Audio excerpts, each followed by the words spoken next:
sec. We are live and direct. Making sure, yep, we are good to go. Hey everybody, Left Tuning Good. This is your boy Pete. Welcome, ladies and gentlemen, on the Monday evening. Oh, hold on. Now you can see me properly. How you guys doing? Today we're going to be starting VN Monday with Phoenix Wright Ace Attorney. And to be fair, I think maybe I should move OBS over on this screen. That way I can look like this to the game, and I can look over here to you guys, even though there's really nothing on screen other than like all my icons and shit. But let me make sure that everything sounds good. Let's see. How am I doing? I think it sounds alright. It might be a bit loud, but I think it's alright. Alright, I'll probably lower it maybe to like 2.5. Let me see. I don't know what that was.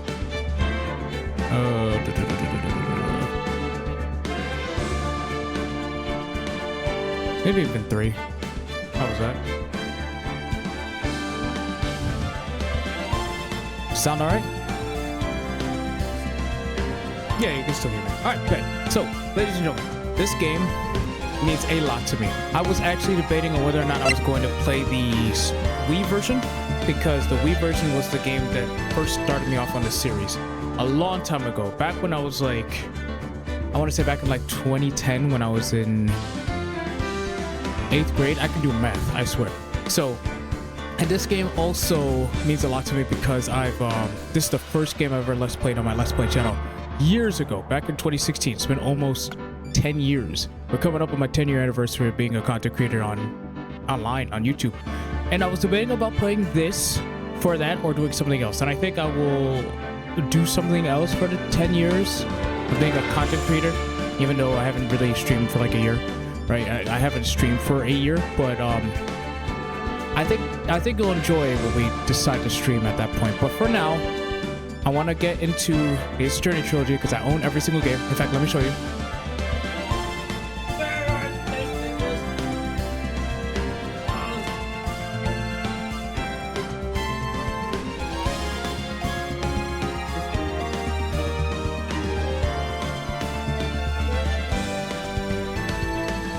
What the hell was that? Did someone follow?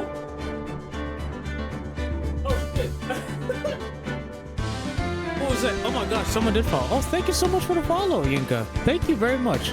I was not expecting it. I appreciate it. So, all the games here. I got the first one. I don't know if you can see. Ace Attorney. This is the Japanese version, but because the Switch is a region locked, like not region locked, region free, I should say. You're able to play this version on here. The glare is on there. I'm sorry about the other game I got. Great Ace Attorney Chronicles. So we will be playing through this sometime in the next year probably, because I want to go through and finish up all the trilogy because I've never played the third game, but I have Let's Played the first game and the second game on YouTube. Just not this one. I haven't finished the first game on YouTube, but I played the entire game before. So we also got Apollo Justice. Yes, I have Apollo Justice as well. I know a lot of people don't necessarily like the Apollo Justice games. I haven't played through it myself, so I don't know how they are. Of course, I got your boy Edgeworth as well. I got his collection too. This game I put in a lot of time on the DS version because I'll be honest with you, I emulated it because I didn't have a DS at the time, right? When I played this, I played it in college and I loved what I played of it. So I can't wait to eventually get to this, but there's levels to this, you feel me? So without further ado, ladies and gentlemen, the game's right there on the floor. It's okay, I'll clean it up later. Let's begin our stream, our playthrough. Not our blind playthrough, but somewhat blind because it's been a while since I played this. Phoenix Wright Ace Attorney, the trilogy. So we got, of course, the original, we got Justice for All, and Trials and Tribulations. So let's begin with Phoenix Wright Ace Attorney. The first turnabout. Now, my voice acting, don't expect anything great from this, I'm just saying. I do my best though.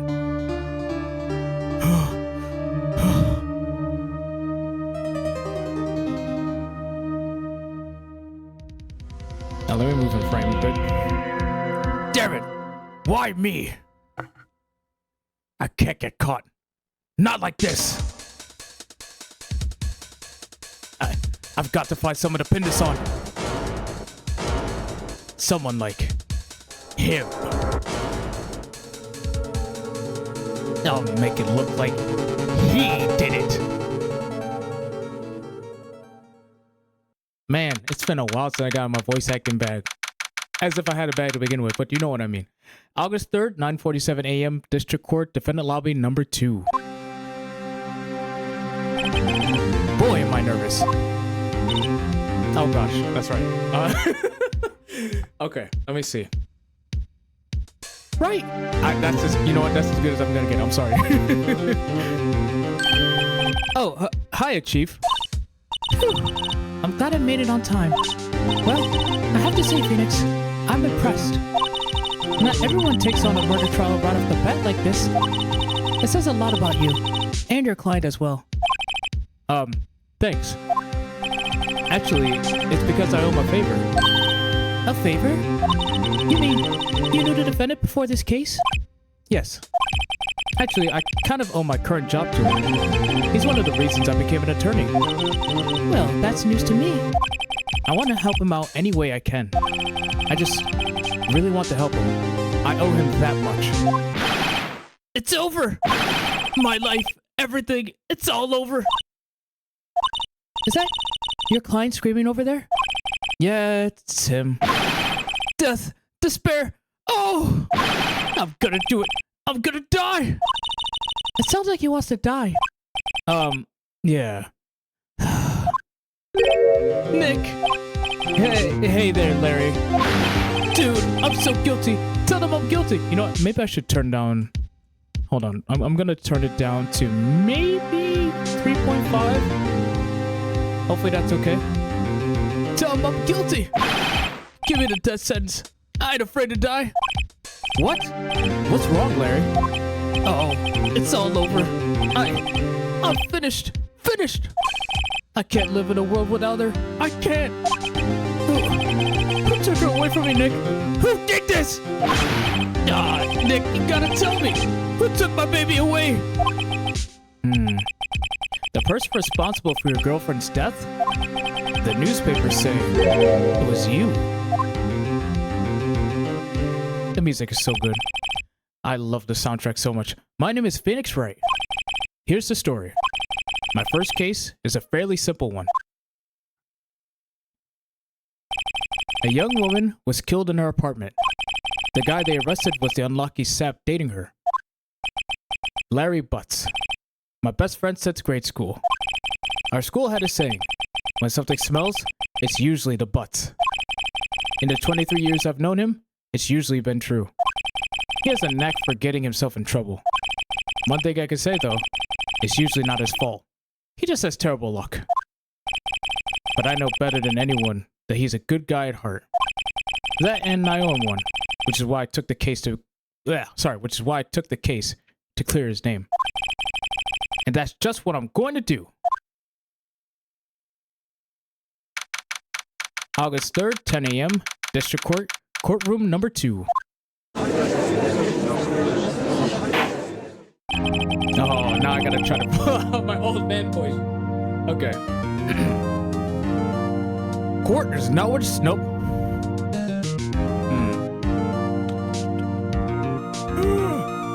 I don't know if I want to... Court is now in session for the trial of Mr. Larry Butts. I guess he's not really an old man, right? He's more like a older man, but not an old man, like... So, I guess that's alright? Oh, this guy. The prosecution is ready, Your Honor. I always have his voice ready all pat. It's crazy. The, defense is ready, Your Honor. Mr. Wright? This is your first trial, is it not?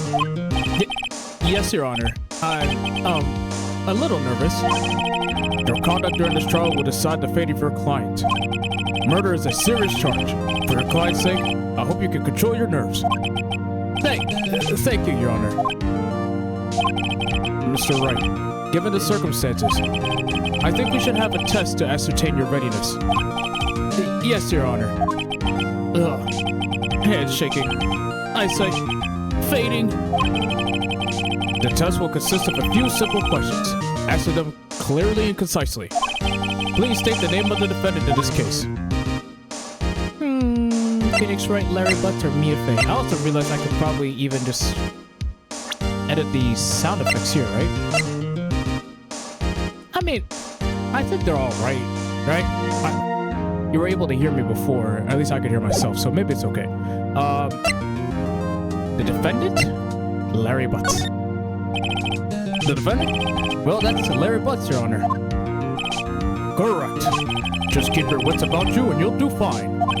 Next question. This is a murder trial. Tell me, what's the victim's name? Whew, I know this one. Glad I read the case report cover to cover so many times. It's... Wait. Uh-oh. No way. I forgot. I'm drawing a total blank here. Phoenix, are you absolutely sure you're up to this? You don't even know the victim's name. Oh, the victim. Of course, I know the victim's name. I just forgot temporarily. I think I feel a migraine coming on. Look, the victim's name is listed in a court record. Just press the R button to check it at any time, okay? Like so. The attorney's badge. No one will believe I was a defense attorney if I didn't carry this. Cindy's autopsy report. Time of death, July 31st, 4 p.m. to 5 p.m. Cause of death, loss of blood due to blood trauma. I almost misread that completely. We can even check the profiles here. Mia Fey, age 27. Chief attorney at Fey & Co., my boss, and a very good defense attorney. Larry Butts, age 23. The defendant in this case, a likable guy who has been my friend since grade school. Cindy Stone, age 22. The victim in this case, as if you didn't already know. A model, she lived in an apartment by herself. Winston Payne, age 52. The prosecutor for this case, lacks presence, generally bad at getting his points across. Classic. Remember to check it often. Do it for me, please. I'm begging you. Mr. Wright, who is the victim in this case? It is Cinder Block. That always gets me. Cindy Stone. The victim's name is Cindy Stone. Correct. Now, tell me, what was the cause of death? She died because she was hit with a blunt object. She was struck once by a blunt object. Correct. You've answered all my questions. I see no reason why we shouldn't proceed. You seem much more relaxed, Mr. Wright. Good for you. Thank you, Your Honor. Because I don't feel relaxed, that's for sure. Well then. First, a question for the prosecution. Mr. Payne? Yes, Your Honor. As Mr. Wright just told us, the victim was struck with a blunt object. Would you explain to the court just what that object was? The murder weapon was the statue of the Thinker. That kind of sounds a bit like Jet the Hawk, doesn't it? I can see where I got my influence for. It was found lying on the floor, next to the victim. It probably doesn't even sound like that in post, to be honest, when you're listening to me, but I like to think it is. I see.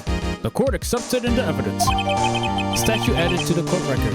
A statue in the shape of the Thinker. It's rather heavy. Right. Be sure to pay attention to any evidence added during the trial. That evidence is the only ammunition you have in court. Use the R button to check the court record frequently. Sure. Mr. Payne, the prosecution may call its first witness. The prosecution calls the defendant, Mr. Butts, to the stand. Chief, what do I do now? Pay attention. You don't want to miss any information that might help your client's case. You'll get your chance to respond to the prosecution later, so be ready. Let's just hope he doesn't say anything unfortunate. Uh-oh. Never gets excited easily. This could be bad. Look at his face. Mr. Butts, is it not true that the victim had recently dumped you? Damn, going for the jugular already? Alright, Payne.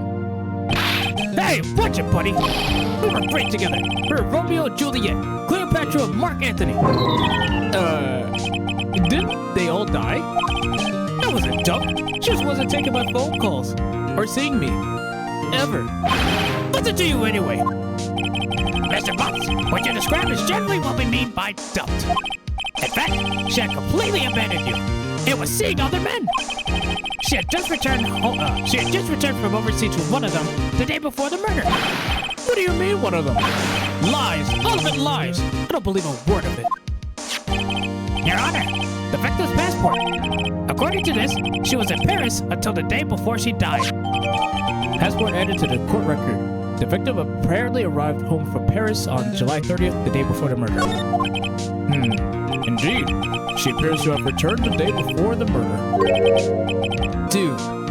No way. The victim was a model. She did not have a large income.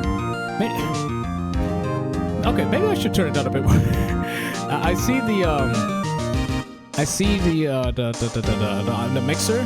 Elgato is sometimes the sound effects I think is what's pushing it up higher. So maybe I should turn on the sound effects actually.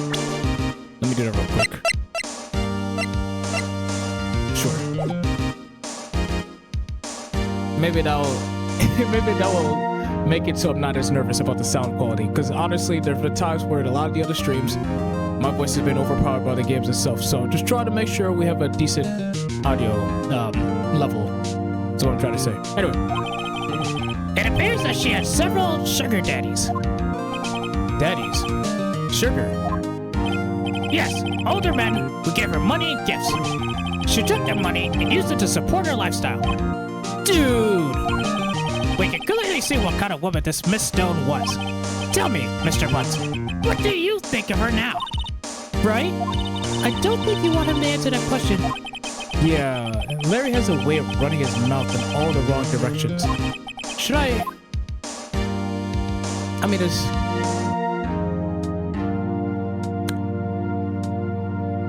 We can stop with your answer. My client had no idea the victim was seeing other men. That question is irrelevant to this case. Dude, Nick, what do you mean irrelevant? That cheating she-dog. I'm gonna die. I'm just gonna drop dead. Yeah, and when I meet her in the afterlife, I'm going to get to the bottom of this. Larry. Oh my goodness, brother.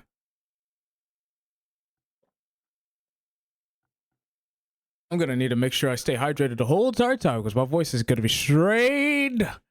Let's continue with the trial, shall we? I believe the accuser's motive is clear to everyone. Accused, sorry. Yes, quite. Oh boy, this is so not looking good. Next question. You went to the victim's apartment on the day of the murder, did you not? Well, did you or did you not? Well, maybe I did and maybe I didn't. Uh-oh, he went. What do I do? Just have him answer honestly. I know, I'll send him a signal. Tell the truth. Yeah, I was there. I went. Order. Well, Mr. Butts. Dude, chill. She wasn't home, man. So, like, I didn't see her. Your Honor, the defendant is lying. Lying? The prosecution would like to call a witness who could prove Mr. Butts is lying. Well, that simplifies matters. Who is your witness? The man who found the victim's body just before making the gruesome discovery. He saw the defendant fleeing the scene of the crime. Order. Order in the court. Mr. Payne, the prosecution may call its witness. Yes, Your Honor. This is bad. On the day of the murder, my witness was selling newspapers at the victim's building. Please bring Mr. Frank Sawin to the stand. What a name. Frank Sawin.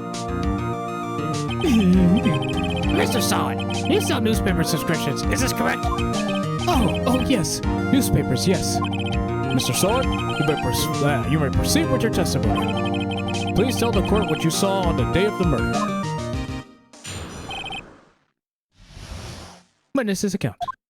I was going door to door, selling subscriptions, when I saw a man fleeing an apartment. I thought he must be in a hurry, because he left the door half open behind him. Thinking it was strange, I looked inside the apartment. Then I saw her lying there. A woman. Not moving. Dead! I quailed in fright and found myself unable to go inside. I thought to call the police immediately. However, the phone in her apartment wasn't working. I went to a nearby park and found a public phone. I remember the time exactly. It was 1 p.m. The man who ran her was, without a doubt, the defendant sitting right over there. Just so you're aware, my voices will in fact get mixed up at some times, so just be prepared for that. Larry, Why did you tell the truth? I can't defend you against a testimony like that. Incidentally, why wasn't the phone in the victim's apartment working? Your Honor, at the time of the murder, there was a blackout in the building. Aren't phones supposed to work during a blackout? Yes, Your Honor. However, some cordless phones do not function properly. Or normally? The phone that Mr. Sot used was one of those. Your Honor, I have a record of the blackout for your perusal. Blackout record. Electricity to Mrs. Stone's building was out from noon to 6 p.m. on the day of the crime. Now, Mr. Wright. Yes, Your Honor. You may begin your cross-examination. Cross-examination, Your Honor. Alright, Wright. This is it. The real deal. What exactly am I supposed to do? Why, you exposed the lies of the testimony the witness just gave. Lies? What? He was lying? Your client is innocent, right? The that witness must have lied in his testimony. Or is your client really guilty? How do I prove he's not? You hold the key. It's in the evidence. Compare the witness's testimony to the evidence at hand. There's bound to be a contradiction in there. First, find contradictions between the court record and the witness's testimony. Then, once you found the contradicting evidence, present it and rub it in the witness's face. Okay. Open the court record with the R button and point out the contradictions in the testimony.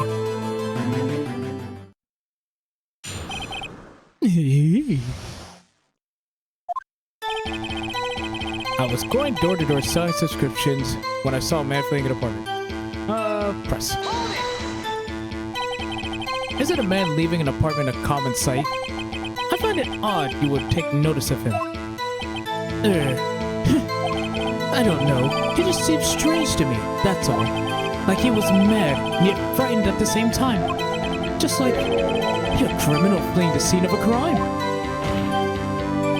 The defense requests that the witness refrain from conjecture. Of course, what the witness means is that the man he saw looked suspicious. So, what happened next? Thought he must be in a hurry because he left the door half open behind him. Half open, you say? Yes. I'm getting the voices mixed up already. Yes, the door was open halfway, yes. I watched for a moment, but no one came to close the door. That's odd. In a big city like this, I thought. I see. And what happened next? Thinking it's strange, I looked inside the apartment. What gave you the idea to do that? Well, the door was half open, you see. Isn't it only human to want to peek? We climb mountains because they are there. It's the same thing. True words have never been spoken. Anyone would look inside. No, the fuck they wouldn't. What the fuck are you talking about? Shut up. Why did pain cut him off so quickly? So, you looked into the apartment. What happened then? Then I saw her lying there. A woman, not moving. Dead. Are you sure she was dead? Well, no, I guess I wasn't. But she wasn't moving at all, and there was blood everywhere. I guess that would look fatal to anyone. Very well, what happened next? I quailed and frightened and found myself unable to go inside. So, you didn't touch anything in the apartment? Yes, I mean, no, nothing. Okay, what happened next? I thought to call the police immediately. You thought to call the police? Does that mean you didn't actually call them? Please, listen to the rest of the testimony. You thought to call the police. What happened next? However, the phone in her apartment wasn't working. The phone in her apartment wasn't working? Yes, I mean, no, it wasn't. Right. No, I got it mixed up again. Damn it. But you said you didn't go into the apartment, or did you? Oh, that? I can explain that. There was a cordless phone on the shelf in the entranceway. I reached inside and tried using that to call. And that phone wasn't working, correct? What happened next?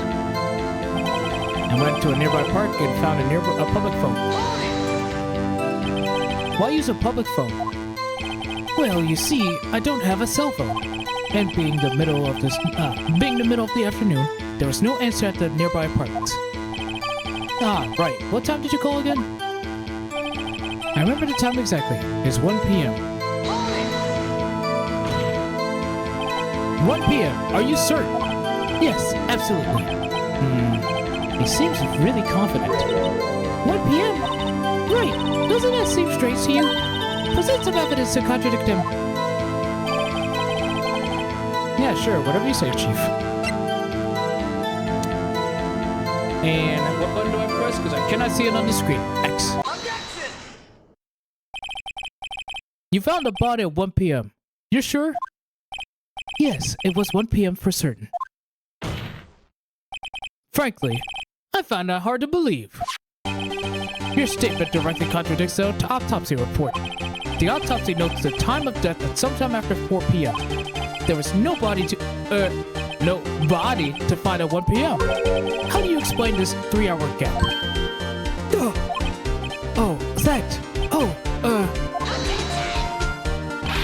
This is trivial. The witness merely forgot the time. After his testimony, I find that hard to believe. Mr. Solent, why were you so certain that you found the body at 1 p.m.? Gee, that's a really good question. Great job, Wright. Way to put him on the spot. That's all you have to do. Point out contradictions. Lies always beget more lies. See through one, and their whole story falls apart. Wait, I just remember now. Would you care to give your testimony again? We're gonna get this guy. Don't even worry about it. The time of discovery. You see? Oh, okay. Now I'm trying to do the judge's voice. Great. You see, when I found the body, I heard the time. There was a voice saying the time. It was probably coming from the television. Oh, but it was 3 hours off, wasn't it? I guess the victim must have been watching a video of a tape program. That's why I thought it was 1 p.m. Terribly sorry about the misunderstanding. Was there a blackout? What are you talking about? I see. You heard a voice saying the time on a tape program. Mr. Wright, you may cross-examine the witness. Right. You know what to do. I got this one. Don't even worry about it.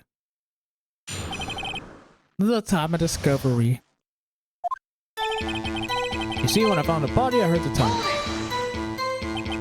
You said heard, not saw? Yes, heard. All I saw was the body lying there. I didn't think to look at anything else, least of all my watch. Wait.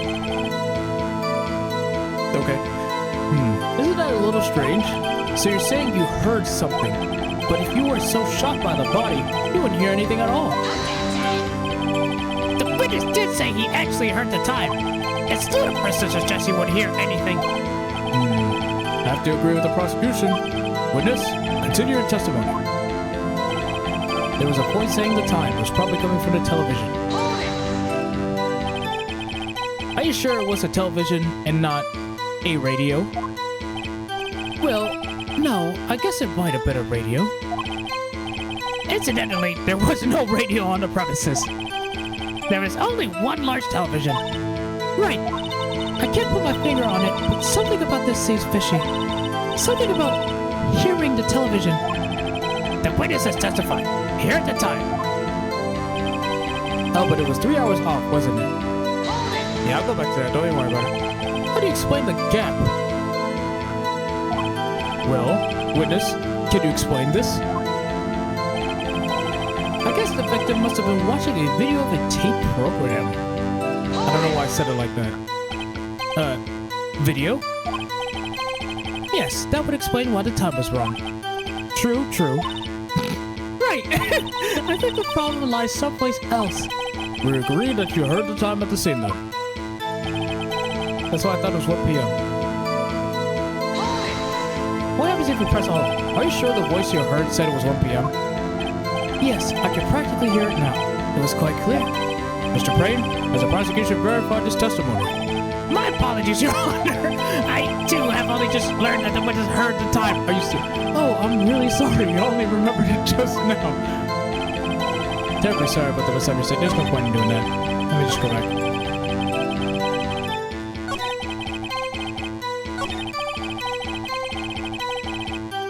How is it coming from the television when there was supposed to be a blackout? From noon to 6. Objection! Hold it right there. The prosecution has said there was a blackout at the time of the discovery. And this record proves it. You couldn't have heard a television or a video. Well... The defense has a point. Do you have an explanation for this, Mr. Sod? No, I find it quite puzzling myself. Quite. Wait, I remember now. Mr. Sod, the court would prefer to hear an accurate testimony from the very beginning. These constant corrections are harming your credibility. That, and you seem rather distraught. My apologies, Your Honor. It must have been a shock of finding the body. Very well, Mr. Sod. Let's hear your testimony once more, please.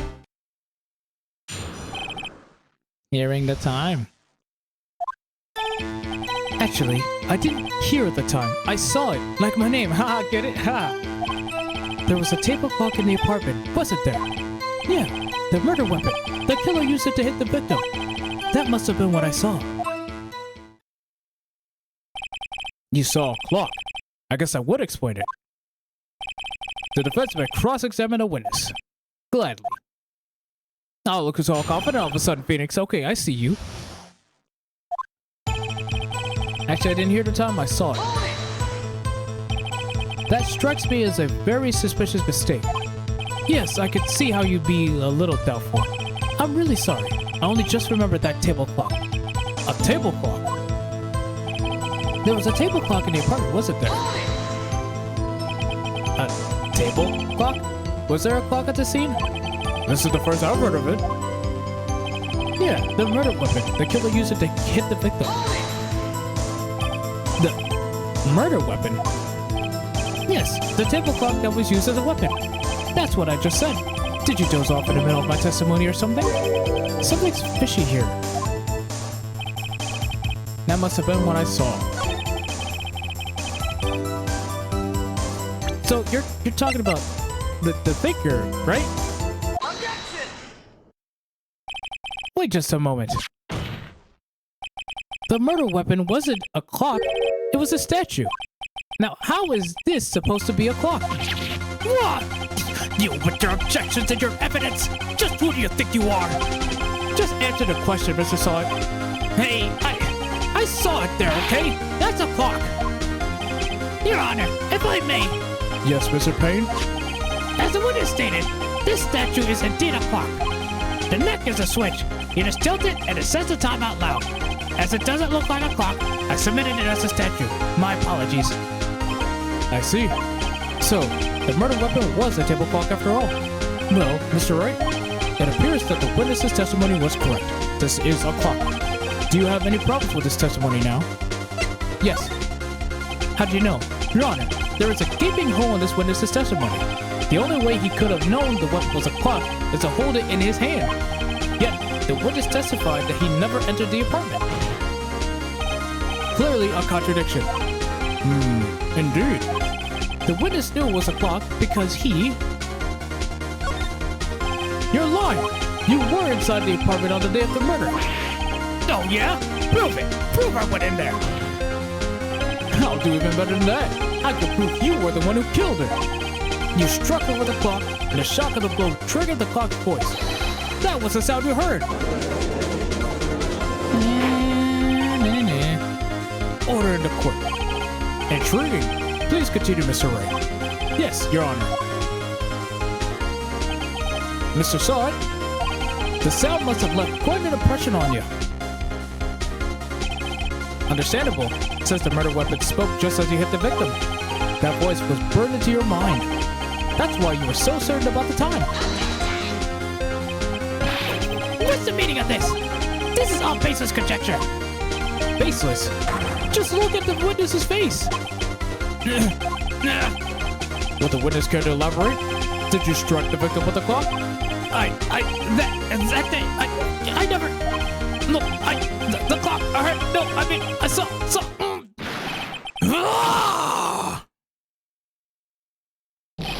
Shut up! I hate you! it was him. I tell you, I saw him. He killed her, and he should burn. Burn. Give him death. Order in the court, I say. Your Honor, a moment, please. There isn't a shred of evidence supporting the defense's claim. Mr. Wright, Your Honor, you claim the sound the victim, the witness heard came from the clock. Do you have any evidence? The whole case is riding on this. I better think it through carefully. Your Honor, the sound Mr. Saw heard was simply this clock. A fact which is clear if you simply you examine the clock's batteries, ask for the neighbors. No, try sounding the clock. Let's sound the clock now, here on this court. Your Honor, may I have the clock? I ask the court to listen very carefully. I think it's 8:25. That certainly is a strange way to announce the time. Well, he is the thinker after all. So, we've heard the clock. What are your conclusions, Mr. Wright? Mr. Payne, can you tell me what time it is now? It's 11:25. As you can see, this clock is exactly 3 hours slow. Precisely the discrepancy between what Mr. Sod heard and the actual time of death. So, Mr. Sod, try to talk your way out of this one. You forgot one thing. Uh-oh, what's he talking about now? While it may seem like that clock is running 3 hours slow, it proves nothing. How do you know it was running 3 hours slow on the day of the murder? If you can't prove that, you don't have a case. Oh, he's right. How am I gonna prove that? Damn it, I was so close. Mr. Wright, it seems like you lack the critical evidence to support your claim. Man, these voices really do take it out here. God.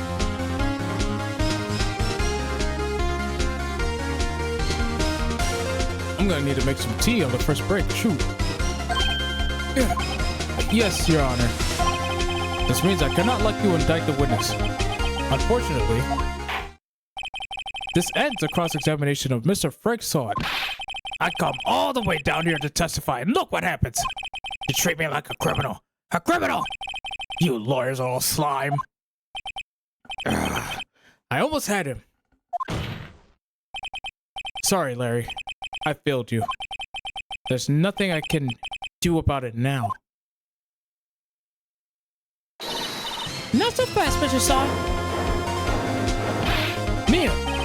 Chief. Listen up, Wright. Don't throw this one away.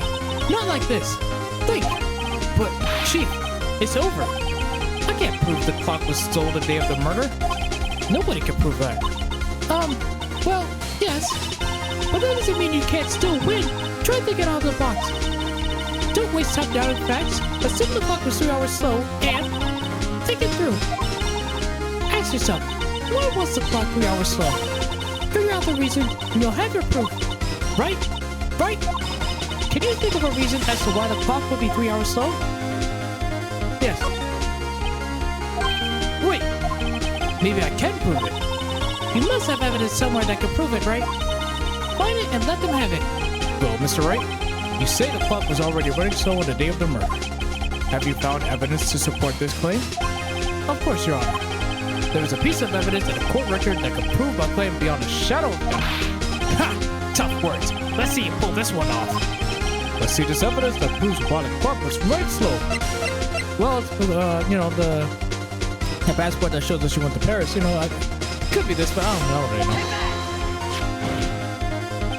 The victim had just returned home from abroad the day before the murder.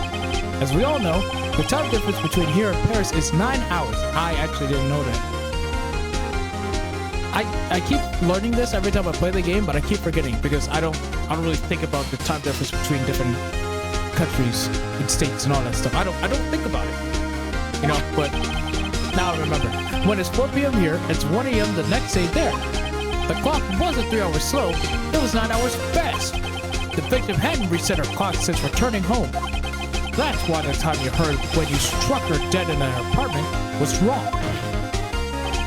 Proof enough for you, Mr. Saw It? Or should I say, Mr. Did It?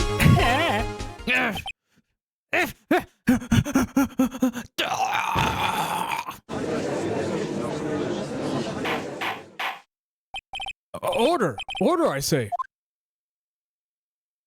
and he died that day. Well, this case has certainly turned out differently than we all expected. Mr. Payne, your witness? He was arrested and has been taken away, Your Honor. Very well. Mr. Wright? Yes, Your Honor. I have to say, I'm impressed. I don't think I've ever seen someone complete a defense so quickly and find the true culprit at the same time. Thank you, Your Honor. At this point, this is only a formality, but this court finds the defendant, Mr. Larry Butts, not guilty. Whoopee! Yay! And with that, this court is adjourned. You think I should change the title to make it so that it's the Switch version? Maybe I should do that real quick. I'll do that when I go on break. It turns out that Frank Saw was a common burglar. He posed as a newspaper salesman to check and see when people were out of the house. That day. When Larry went to her apartment, the victim wasn't home. After he left, Mr. Saw let himself in to do his dirty work. While he was searching her place, the victim returned. Flustered, Mr. Saw grabbed the nearest blunt object he could find. Thwack.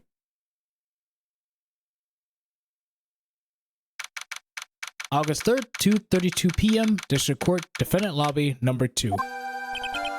I still can't believe we won. I always feel bad for Larry at this point because, dude, like, sure, dude was in love with somebody that clearly didn't really value him that much, outside of, like, I guess maybe monetary, maybe for his money, but at the same time, does Larry even have money? No, not really, but he loves hard, he just loves the wrong people. I ain't gonna lie. Whew, I still can't believe we won. Right. Good job in there. Congratulations. Thanks, Chief. I owe it all to you. Not at all. Not at all. You fought your own battles in there. It's been a while since I've seen a trial end on such a satisfying note. I've never seen the Chief looking this happy. If she's this glad, imagine how Larry must feel. My life is over. Larry, you're supposed to be happy. What's wrong now? Aw, Nick. Don't worry about me. I'll be dead and gone soon. Good. Wait, no, I mean, bad. Larry, you're innocent. The case is closed. But my Cindy Wendy's gone, man. Gone forever. Larry, she was a... Nah, never mind. Yeah, don't call her a floozy. Don't do that. This man's still grieving. Congratulations, Harry. Harry? Yes, you. I can practically see the headlines now.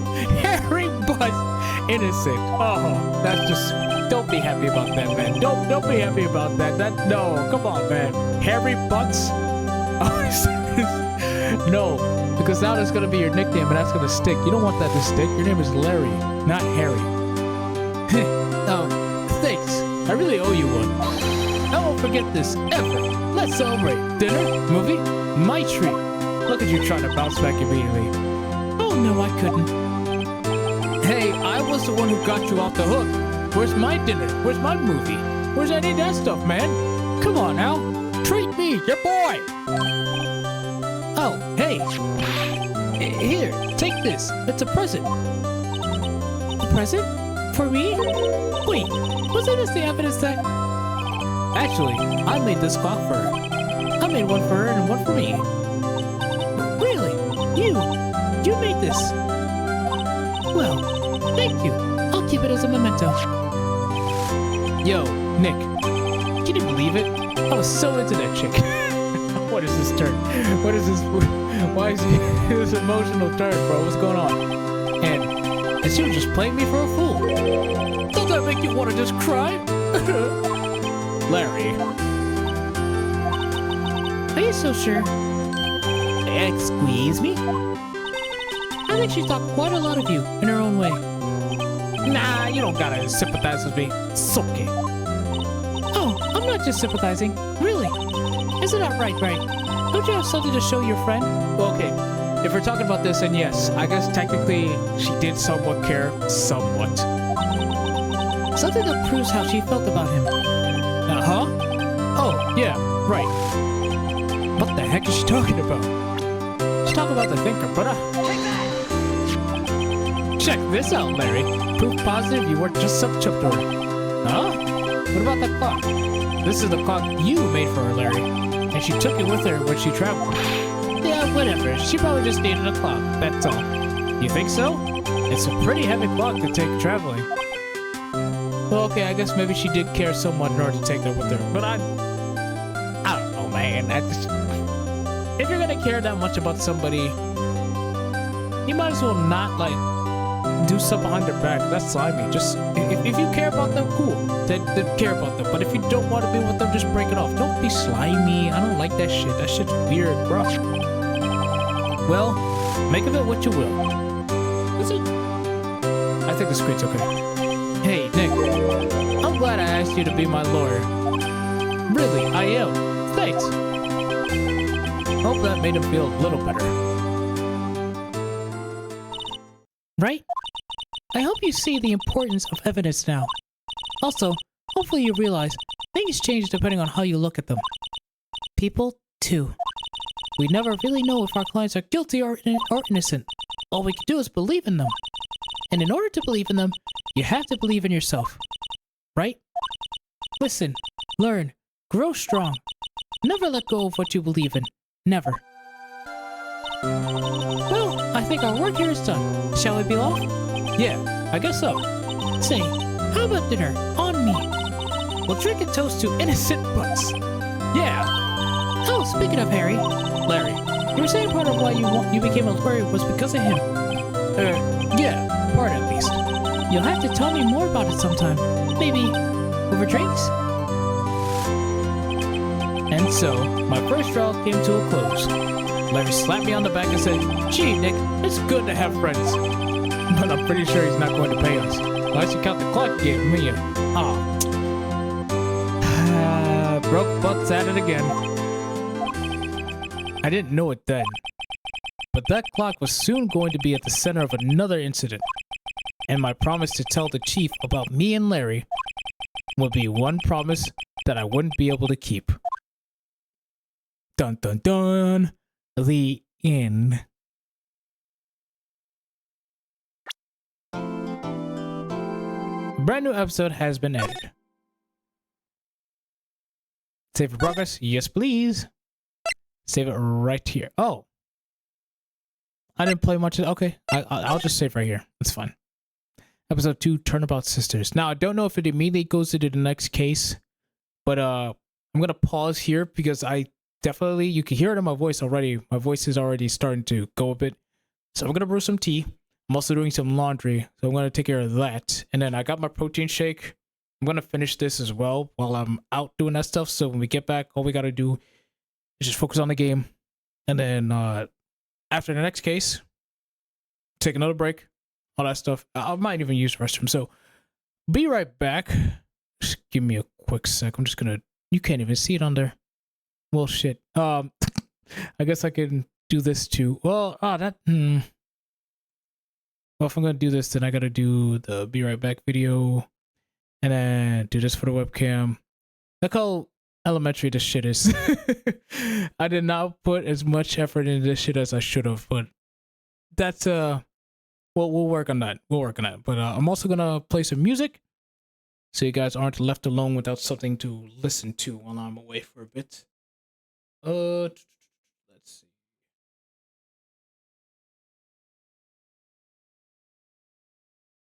How about some Sonic music?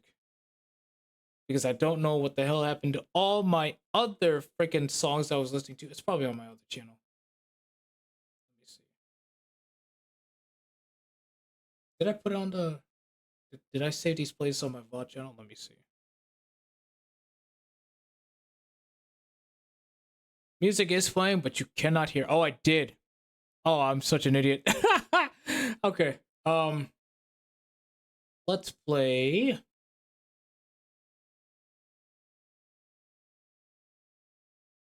Let's go into this hidden gems of atmospheric drum and bass.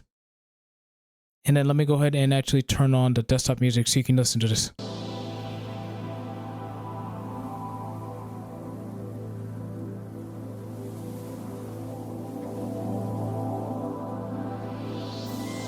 All right, folks, I'll be right back. Go ahead, take a stretch break, get yourself something to drink, maybe get yourself something to eat, and I'll see you in a little bit. All right, bye for now.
Okay, we are back, ladies and gentlemen. Let me go ahead and pause this.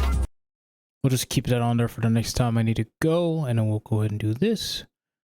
Hi, it's me. You can't really see me, but let me do that. Boom and boom. Okay. So I listened to the stream a bit. I listened to the stream a bit when I was on the little break doing what I had to do, and I was right. The game is still quite loud. Now, granted, it's not as loud as it probably could be, but it's as loud as my voice, and I don't want that. I want you guys to be able to hear me quite well compared to the game. So I'm going to turn down a bit, and I think I should be all right. So let's get into episode 2. Oh, where's the freaking background? Boom. There we go.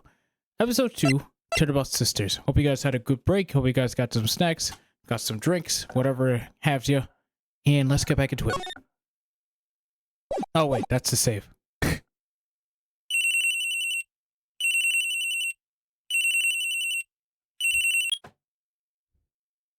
Okay. Hello? This is Maya. Excuse me. Hey Maya, it's me.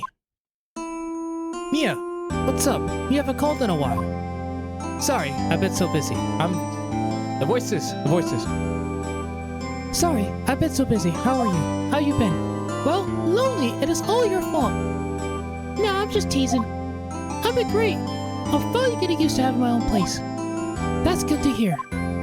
Actually, I'm calling because I have a favor to ask. I know. You want me to hold evidence for you? Sharp as always. There's a lot of buzz about the upcoming trial.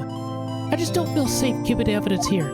I gotcha. So, what is it this time? It's a clock. A clock? Yeah, it's made to look like that statue, the Thinker, and it tells you the time. I thought you might like it. You always like toys. Hey, I'm not a little girl anymore, sis. Now, you know I'm only teasing. I should probably tell you, the clock isn't talking right now. Huh? It's not working? That's lame. I had to take the clockwork out. Sorry. I put some papers inside it instead. Papers? Is that the evidence then? Well, there's a possibility that it might turn out that way, yes. Could you come by to... Why did you... Was that sentence even necessary? I don't know if it was necessary to have that in there, but... Oh well. Can you come by the office tonight? Say 9 o'clock to pick it up? I'll be in a pre-trial meeting until then. Okay, sis. But I expect dinner. Something good. Like burgers. I could really go for a good burger. Go for a good burger. You know, that's not a bad idea. Maybe we'll see. Maybe Pete will go ahead and decide to get food after stream, because I don't know if... I'm planning on possibly finishing up chapter 2 as well. And we'll see how I feel at that point. If I feel like I can keep going, then we'll do chapter 3. But if we feel like chapter 2 is where we're going to end, then chapter 2 is where we're going to end. But we'll see. We'll really see how my voice holds up, because I'm streaming tomorrow too. Luckily, it's not something that I have to worry about using my voice too much for with reading dialogue. So, thank goodness for that. Okay. We're at the usual joint. All right, it's a deal. Okay, sis. See you soon. Yep. I'll be waiting, Maya. Conversation recorded. September 5th, 9:27 a.m. September 5th, 8:57 p.m. Faye and Cola offices. Now, Miss Faye, I'll take what's mine. The papers. I'm sorry, but I can't give you what I don't have. Miss Faye, you are a poor liar. Why, I see it right over there. That must be the Thinker that swallowed those papers. How could you know? Oh, you are not coniferous of my background. Gathering information is my business, you see. I should have been more careful. Ho. My dear Miss Faye, I am so very sorry. But I am afraid I must ask you for one more thing. Your eternal silence. Farewell, Miss Faye. No, don't! It's too late.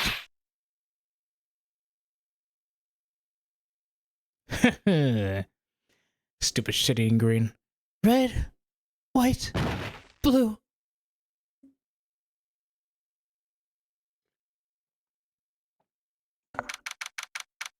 September 5th, 9:08 p.m. Faye and Cole Law Offices.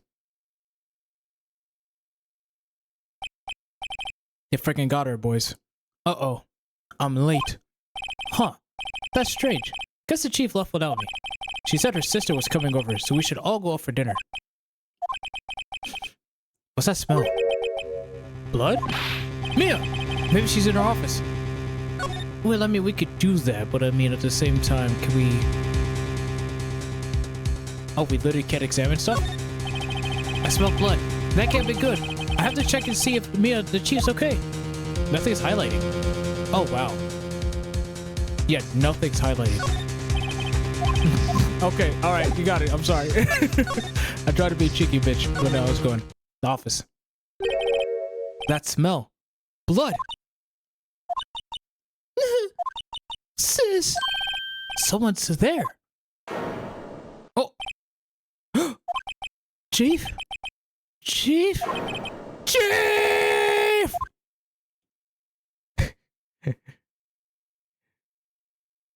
I'm laughing because of my voice. No, not because of the situation. The situation is really screwed up. I'm laughing just because of how I decided to read off that line. And I'm also thinking, are my neighbors gonna be mad at me? I don't know. They haven't said anything yet, so I think we're okay. Sorry for hitting the mic. Who are you? Damn. Immediately passed out. The stranger girl dropped out cold. I left her lying on the office sofa. I went back to the chief where she lay under the window. Oh, man. Her body was still warm. I could feel it when I held her shoulder. Then, all too quickly, began to fade. Until finally, she was cold. Chief. I'm sorry, Nick.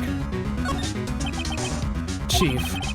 It's hard seeing her like this, but there are any clues here. She was struck on the head with a blunt object. She probably died instantly. The thinker, lying next to her, must have been a murder weapon. Again, you're thinking, a murder weapon. Looks like a statue, but it's actually a clock made by Larry Butts. There are some glass shards near the chief's body. Must be pieces of a glass light stand lying broken in the back of the room. Glass shards. The broken remains of a glass light stand, broken beyond all recognition. Nothing else that seems like a clue here. Huh? A piece of paper. It must have fallen from Mia's hand. What could it be? Well, before we do that, let's check stuff. There's a large building right across the office. The Gatewater Hotel.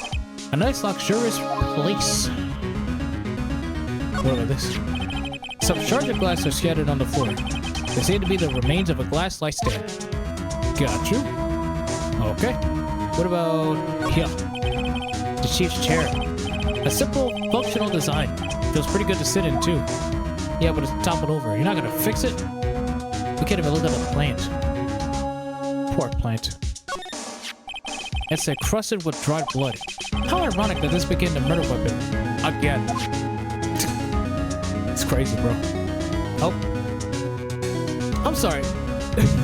Did the little bar... How is it that this little bar right here that shows you your options of what you could press is blocking the magnifying glass? Even when you go up, like, look at this. Look. Oh my god. That is insane. I don't understand how they made that. Like, why would you... The attention to detail is crazy. It's painful to look, but I have to, for Mia's sake. Looks like she was hit. Yep. Brought that instantly. Oh, sorry. Okay. Good night. Elsa slide. I'm sorry, I really cannot see from the screen because of the little player on here. So I have to look at the... Good thing I got the straight pulled up on my phone. That's the only way I could actually see what the buttons are. The Fayette Code Ledger Book. Everything is written in the chief's ultra neat handwriting. It's a small office, but it makes a good bit of money. I also forgot to update the tell to show that this is in fact a Switch version. That's my bad, but it's okay. Surprisingly, the chief was never good with machines, but all she used this for PC4 was email. She picked up the ancient model at some garage sale for practically nothing. Nice. We do love a frugal woman. At sometimes, I guess it just, well, I mean, if it works, it works, you know? All the chief's important documents are packed in here. This is where she filed her case records and recent rulings. We also have to remember, this is Japanifornia, so... Right, I better call the police. No? That's funny. A few of the screws on the receiver are missing. It looks like someone was halfway through taking it apart. Police! Please, come quick! What was that? Someone screaming from outside the window? She's staring right at me. She's holding a phone in her hand. Oh, that's not good. That's not good at all. Okay, let's finally look at this. The word is written in blood on this scrap of paper. Maya. Did Mia write this? This piece of paper is a receipt from a department store. Dated yesterday. A department store receipt, letters written in blood on the back. I think that's enough snooping around for now. I better call the police. We already did. And find out what that girl was doing here. So we already did. So I believe he looked at everything, so we can just go back.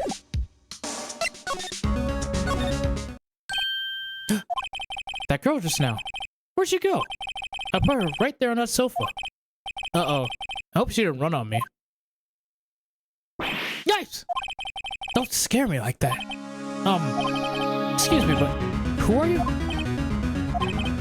It's okay. I work here. Maya. Maya Faye. Maya. Faye. Maya. So Mia was writing this girl's name. Maybe I should show her the receipt? I never thought there'd be a use for evidence like this outside the courtroom. We're learning, but we need to examine things first. the reception desk. I usually sit here. Oh, so you're reception. Okay, as the understudy. You couldn't grab more legal books in here, even if you wanted to. Not understudy, but her partner. Well, subordinate. Right? Yeah, because she was your boss. So yeah, subordinate. You could gaze upon the shelves without feeling insignificant.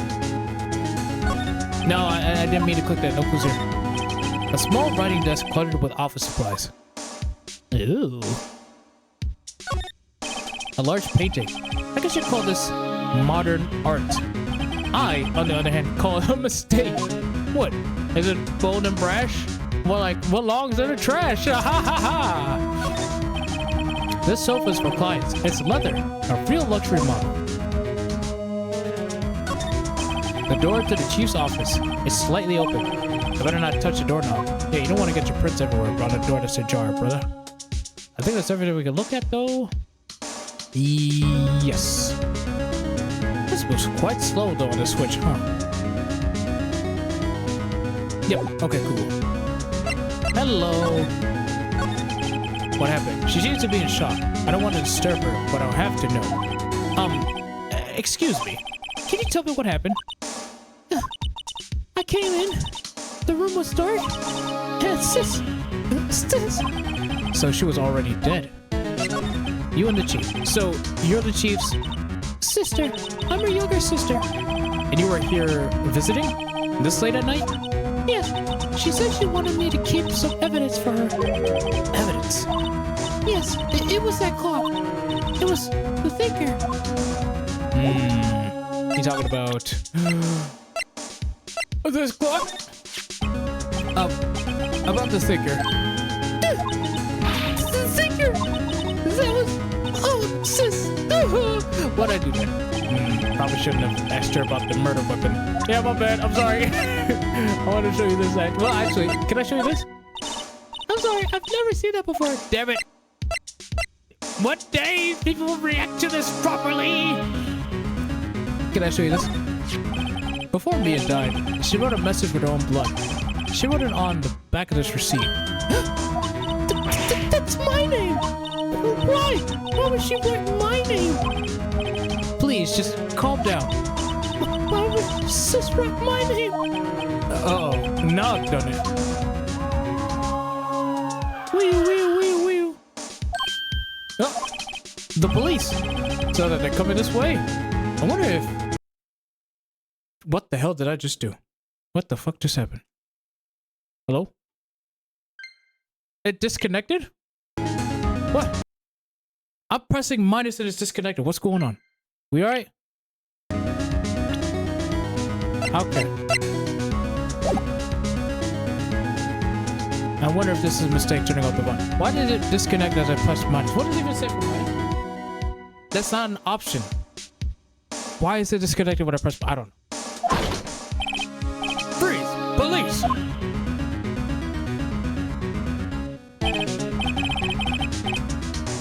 Yeah, okay, I think it's still probably too loud. Never mind. No, you can keep that there. Yeah, just keep that at 2. I don't know why I decided to move it. It was fine the way it was. I don't know why I'm trying to move things. Oh god, what voice am I gonna give Gumshoe?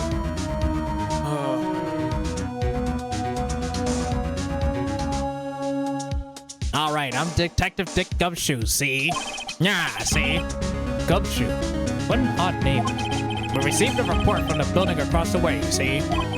Got a person saying they saw a murder. It must have been that woman I saw. That woman? Anyway, I don't want either of you moving 1 inch, okay? Great. Just great. Maya. Wait, she wouldn't have. Nah. Wow! Excuse me. This word Maya here mean anything to you? That's my name.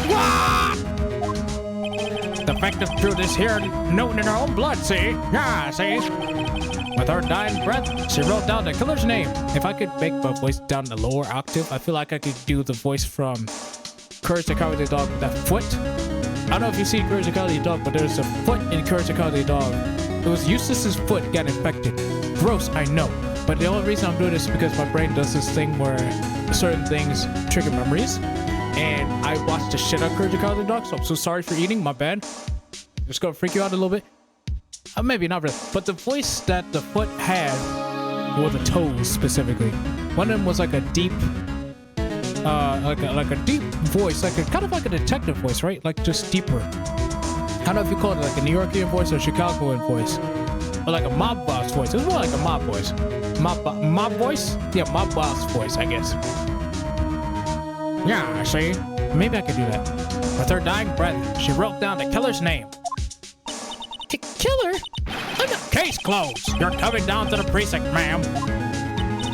What? Yeah, I guess that's good enough. I think that'll do. Mia's youngest sister, Maya, was arrested on the spot. I was taken in for questioning and didn't get out until the next morning. Damn! Must be exhausted, dude. My eyes were heavy, but I couldn't sleep. Knees weak, arms were heavy, just vibing on the sweater already. Mom Spaghetti is nervous, but on the surface he was calm and ready to drop bombs, but he keeps on forgetting. I sat around waiting for visiting hours to begin at the detention center. I had to talk to Maya as soon as possible. September 6th, 9:07 a.m. Detention Center Visitors Room. I keep hitting the mic. I'm so sorry. Wow, they have poor Maya locked up. Wow, they have poor Maya locked up like a criminal. It's you, the lawyer. Good morning. Good morning. She looks so tired. Are you going to be my attorney? Well, that's what I wanted to talk to you about. Usually I would say, of course I will, but honestly I've been doing this up to you lately because it really is up to her. I can't just be like, yeah, I'll definitely be your defense attorney because it's her choice. And I don't want to say sorry, not a chance, because that's rude. This is our boss's sister. Why the fuck would we say that? It's up to you. I better give it to her straight. It's up to you.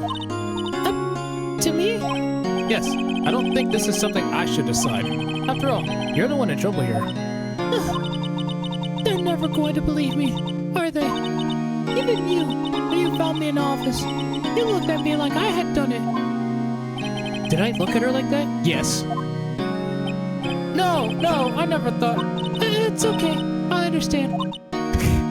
Shut down, damn. And I've also heard about you. Heard? Heard what about me? I was talking to my sister on the phone the other day. Today was my junior partner's first time in court. Wow, really? How'd that go? It was quite the scene. Honestly, I was on that. Excuse me. I was on edge the whole time. It's been a while. Ha! So he crashed and burned? He's a genius. One of those strike fear into the hearts of evil types. The only thing he's lacking is experience. Huh. Sounds like it was fun. Well, I know who to go to if I ever get in trouble now. I don't know, Maya. I think you might want to wait. Give him 3 more years. That is, unless you want to be found guilty. Damn, girl! You don't have any... you don't got any faith in your junior? Okay, that's crazy. No, I'm just kidding. He's a greenhorn, so it's fine. That's what she said. I'm sorry. I didn't mean to insult you. No, it's okay. It's true, I guess. I'm sad now, but at the same time, I can't just sit by and watch. When I think of the person who did this to Mia. I know. Okay, let's look around your detention center room. Smile for the camera. When this game came out originally in like the early 2000s, Candid Camera, I believe, was still around. That shit's off the air. It's been off the air for decades because the dude was found out to be, I think, let's just say a creep. I don't know if I can say the actual word because even then I think I got the wrong word in my head. But let's just say the dude was a creep. And he was arrested. I don't know if he's still in jail. He should probably be locked up for life for what he did, but neither here nor there. All you gotta know is, dude from Candid Camera, no good. No good. No bueno.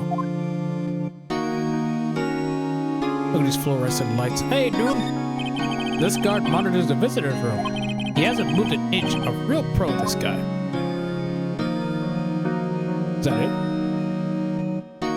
Yes. Okay. Alright. Hi. Let's talk. There's something I've been wanting to ask you. Yes? What's with that outfit? Oh, this is what all acolytes wear. It's my uniform, you could say. Acolytes? Like people in religious training? What is it that you do? Oh, that's nothing strange, really. I'm a spirit medium. In training. A spirit medium? I'm pretty sure that qualifies as strange. The day of the crime. Could you tell me about the day of the murder? Yes. Let's see. That morning, I got a call from my sister. She wanted me to hold on to a piece of evidence for an upcoming trial. Evidence? Yes, that clock shaped like the thinker. The one Larry made. How could that have been evidence in the case? Right. She said something about that. I remember. Do you want to hear in her own voice? Her own voice? Yes. I'm pretty sure our conversation's on my cell phone. You recorded it? Yeah, I forgot how to delete those things. Okay, your cell phone. So, you say you have a conversation with your sister on your cell phone? Let's hear it. Right. Oh, I just remembered. That detective took my cell phone. Sorry. Oh, right. Of course. Next time I see Detective Gumshoe, I'll ask him for it. I'll write you a note so you don't forget, okay? Sure, thanks. Maya's memo. A conversation I had with my sister is recorded on my cell phone. And spirit medium. So you're an acolyte. Medium in training. That's right. The Faye family, especially the women, have always been very sensitive to the spirit world. Wait a second. You said the Faye family. So Mia was into that stuff too? Of course. She left the village to follow her career, she said. Her powers were first class too. I had no idea. Wait. What? So you're a real honest to goodness spirit medium with ESP and all that? Yes. In training. Well, can't you contact via spirit then? We could just ask her who killed her. We could just ask her who killed her.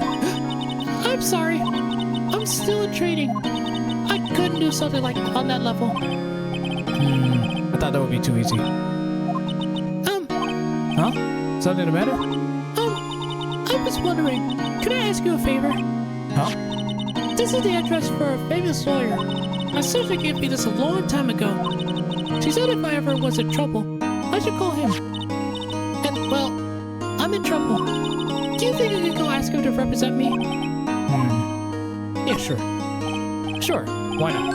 I'll go ask. Thank you so much. I have no one else to turn to. Huh? Say, what about your parents? I see. Don't worry, leave it to me. Thank you. The trial's tomorrow at 10 o'clock. What? Tomorrow? Tomorrow. What if this guy refuses? They told me that if I don't find one, the state will pick an attorney to defend me. When will that happen? They're giving me until 4 o'clock this afternoon. And visiting hours are almost up. Better hurry. Right, I'll be back. Wait, I need to ask about this. You tell me about the day of the murder? Sorry. Oh, sorry. I know it must be hard. No, it's okay. All I've been doing the last few hours is talking about it. I've kind of gotten used to it. Oh, I don't like, no, I don't like that. That's very sad. Let's see. That morning, I got a call from my sister. She wanted me to hold on to a piece of evidence for an upcoming trial. That's the thinker clock that Larry made. It practically qualifies as a serial murderer by now. I know it's killed 2 people. It's crazy. So then, when did you arrive at the office? It was right around 9 o'clock. The lights were off and I could smell blood. Then I found her, my sister. Thanks, Maya. That's all I needed to hear for now. I'm so sorry, Maya. I'm so sorry. Anyway, can I present this to you now or no? Nope. Okay, never mind. Okay, Grossberg. September 6th, Grossberg Law Offices. According to the receptionist, the big boss is out. She couldn't say when he'd be back. She couldn't say when he'd be back. Must be hard to keep track of everything when you're a famous lawyer. Not to mention run an office like this. Like how swank this is. Just have to come back later. Well, not until I search everything. That painting has been bugging me ever since I stopped in here. The old paint is so thick it's practically giving me a stuffed nose. But I'm sure the price is not to sneeze at either, for that matter. Ha! Stuffed nose, sneeze at. Haha. I never put 2 and 2 together until right now. That makes so much sense. Nice joke. Also, damn. My voice. Maybe we will just do this second chapter. I don't know. We'll see. Expensive potted plant. No idea what kind of plant it is, but it's probably the most expensive one available. I wouldn't be surprised. A table for clients. An elegant ebony case. And if I'm not mistaken, that letter's made of solid gold. Even I can tell someone here's got money to burn. Okay, what about here? I can't even comment on the gaudy looking carpet.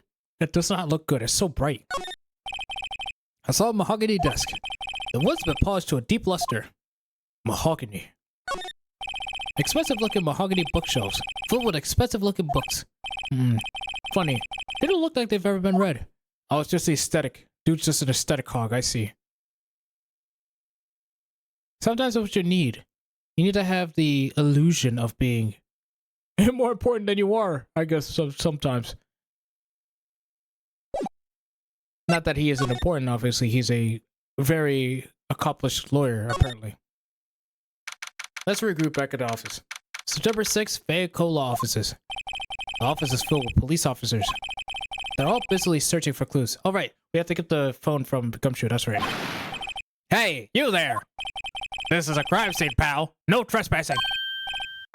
Sorry. Don't I know you from somewhere? Wait, you're that Butts guy, aren't you? No, Phoenix Wright. How could anyone mistake me for Larry? I guess I got the wrong name, Mr. Wright. Sorry about that. That Butts guy, he was a killer, and you're no killer, right? He was proven innocent. Right. And you were...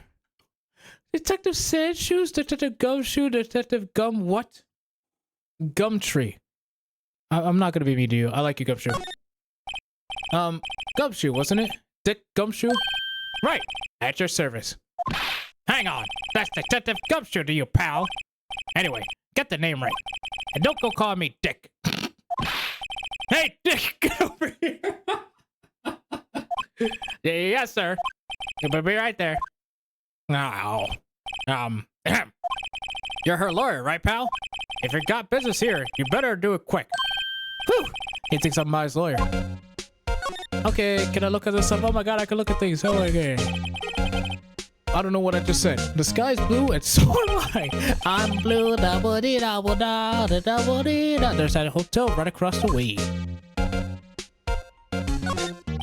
Mia's favorite potted plant. Is it Patchy the potted plant or Potty the potted plant? I'm trying to remember. All these references. One thing that my brain always says, it takes references from when I was younger and it keeps it locked into certain crevices of my brain needs. And for whatever reason, whenever something comes up that reminds me of it, it pops up. So I think I can finish it further. There was a plant that was that was a part of what was Perry's group called again? I want to say Whoop, but Whoop is totally spies. Whatever that group was, I don't know why I can't remember the name. That group, they also had a plant agent. I think it was called Potty or Patchy. It was interesting. And that show was interesting. Anyway, I remember it had this bizarre name no one could ever remember. Cordeline Stricta, pal. How do you remember this? Who was that? I think it was Gumshoe. I don't know how Gumshoe heard that. An old movie poster. Apparently, this was the first movie that made Mia cry when she saw it. I have to check it out one of these days. Oh yeah, in her memory? Yes, of course. Mia's desk. Perfectly clean, as always. The only thing it's missing is Mia. No. There's a horrendous amount of legal books here. Scarier still is that Mia probably read all of these. Oh, 100%. Way different than Grossberg's fake ass. I'm sorry, he doesn't deserve that. Hey, pal, can I show you this? What's that? Sorry, pal, but I got no info for the likes of you. Ah, goddamn. I just wanted to show you it, bro. I wonder... Nah, I'll just start showing other stuff. Mia. About Miss Faye. Did you do an autopsy? You want to know the results, huh? Nah, don't you look at me like that, pal. It's no use. It's no use. Take this. Fucking hell, Silver. Get out of here. She might have been your boss, but that doesn't mean you get any special treatment. All right. You can say the report, but that's all. Oh, thanks. Mia's autopsy report. Time of death, September 5th at 9 p.m. Cause, single blunt force trauma. That was instantaneous. How about Maya? Yeah, I'm looking forward to the trial. Sorry, pal, but this one trial you aren't going to win. Why do you say that? The city's put Prosecutor Edgeworth under prosecution. Edgeworth? I'm sure you know what that means, you being a lawyer and all. Let's talk about Edgy Boy. Prosecutor Edgeworth. That's right, pal. Mr. Miles Edgeworth himself. Wait, you do know him, don't you? Of course I do. I know him. He's a feared prosecutor. He doesn't feel pain. He doesn't feel remorse. He won't stop until he gets his guilty verdict. Ah, don't you talk about him that way. You make him barely sound human. Still, I'm afraid this pretty much decides the case. So, Edgeworth is on this one. He hasn't lost a case since he became a prosecutor at the incredibly young age of 20. Of course, there are rumors of back alley deals and forced evidence. All I know for sure is that Edgeworth hates crime with an almost abnormal passion. I never imagined I'd be facing him so soon. Hey pal, can I show you this? I was wondering, did you see Maya Faye's cell phone? Oh, that? I have that. Do you think you could give it back? Sure. I mean, wait a second, pal. Tricky lawyer. Uh-oh, he's on to me. Tell him not so straight. Okay, I can't be straight with this guy. What should I tell him? Something the matter? Oh, no, the deck carrying strap on his cell phone. This? It says, The Steel Samurai, Warrior of Neo Tokyo. The Steel Samurai. That action hero on TV? Yeah, you see that strap is a collector's item. She was worried it might get lost if it went down to the precinct. That what she said? Yes. Okay, pal. I wrote down all the numbers she called anyway. Here you go. If you didn't notice the recorded conversation. Yes! Let's go. Maya's cell phone holds a conversation between the chief and Maya. Check the court record to hear the recorded conversation. I guess I've asked all the questions I need to. You all done, pal? Yes. Thank you. I'll be heading out now. Oh, wait. One more thing I wanted to mention to you. I don't suppose you're planning on talking to that witness. Anyway, you better not. No influencing the witness with your lawyerly ways, pal. Oh, her. Come to think of it, I had completely forgotten about her. The witness? Yeah, Miss April.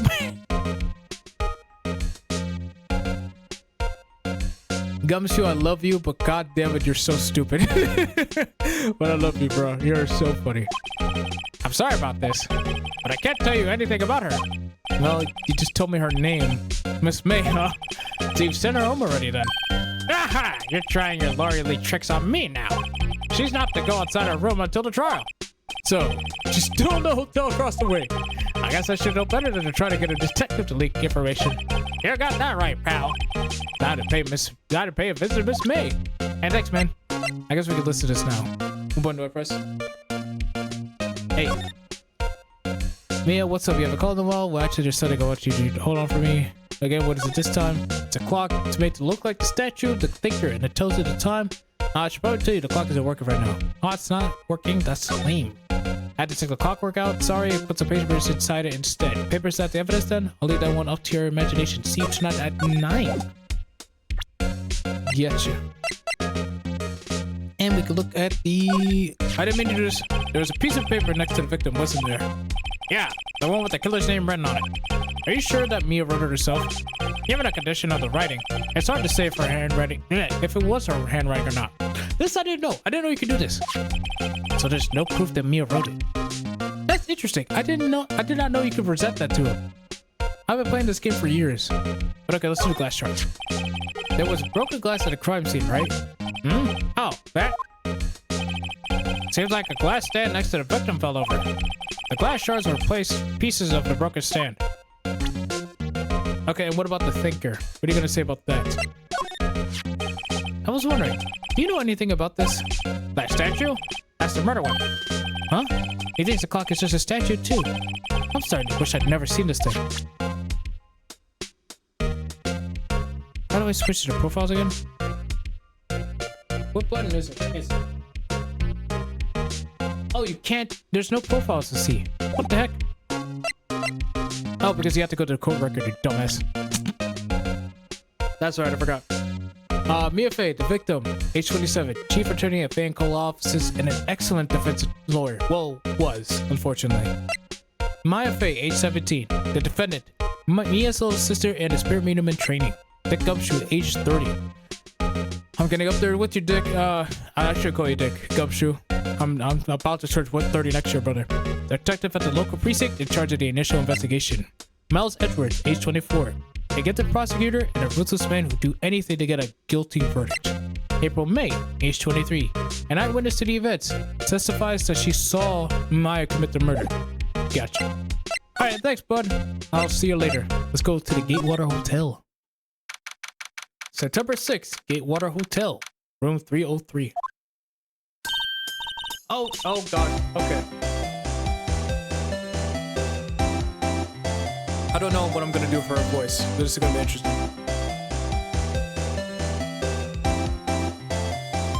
But damn, you could really hear it in my voice in my voice is going. Oh boy. Well, hello there, handsome. Hi. Smooth, right? Real smooth. You're a lawyer, aren't you? The detective told me. He said... Oh, excuse me. He said, don't say nothing to that lawyer, pal. Teehee. Remember to self. Thank Detective Gumshoe for making my job harder. Gee, this is all like something out of a movie. It's all so exciting, I can hardly contain myself. Oh, let me go freshen up so I can look the part of the beautiful eyewitness. I pitied Lloyd as to cross-examine this one. If only you knew, right? If only you knew. The flowers are fake, as expected. I know sunflowers and tulips, but that's about the extent of my flower knowledge. I'm with you there, butter. Sunflowers are my favorite flower. Like the song. I still seen painting. Wait, should that be Still Life? Oh my god, like the game Still Life? Oh my god! Is that a reference for, is that a sign for me to play that eventually? I'll play that eventually. I do like that game. I just haven't played much of it, but I remember getting stuck at one puzzle when I was playing it a long time ago for a Let's Play. I did not want to look it up, but bro, that shit tilted me. I'm gonna need to go ahead and play it.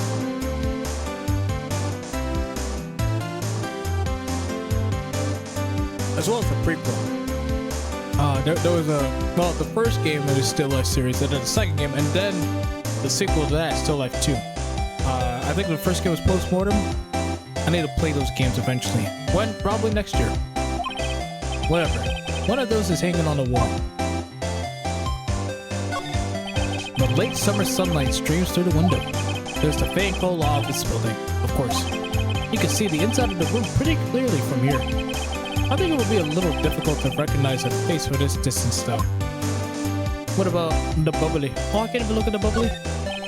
Oh, there it is. A bottle and 2 glasses are on the table. Somebody must be staying with her. Looks like it, yeah. A simple bed. It's been recently made. Nothing eye-catching here. Oh, damn it. As if I was gonna find something scandalous. Okay, let's look at the obvious. There's a screwdriver stuck in this drawer. I wonder what's inside. Let's take a look. Hey! What are you doing? No touching. Oh, bad boy. Oh, why did I say that? You really shouldn't pry around other... You really shouldn't pry around in other people's rooms now. You wouldn't want to make me upset, would you? Upset? I thought she was going to explode for a second there. I wonder what could be hiding in the drawer.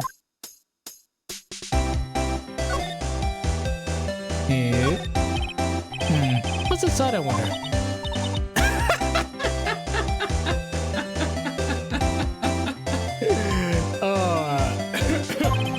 Maybe later.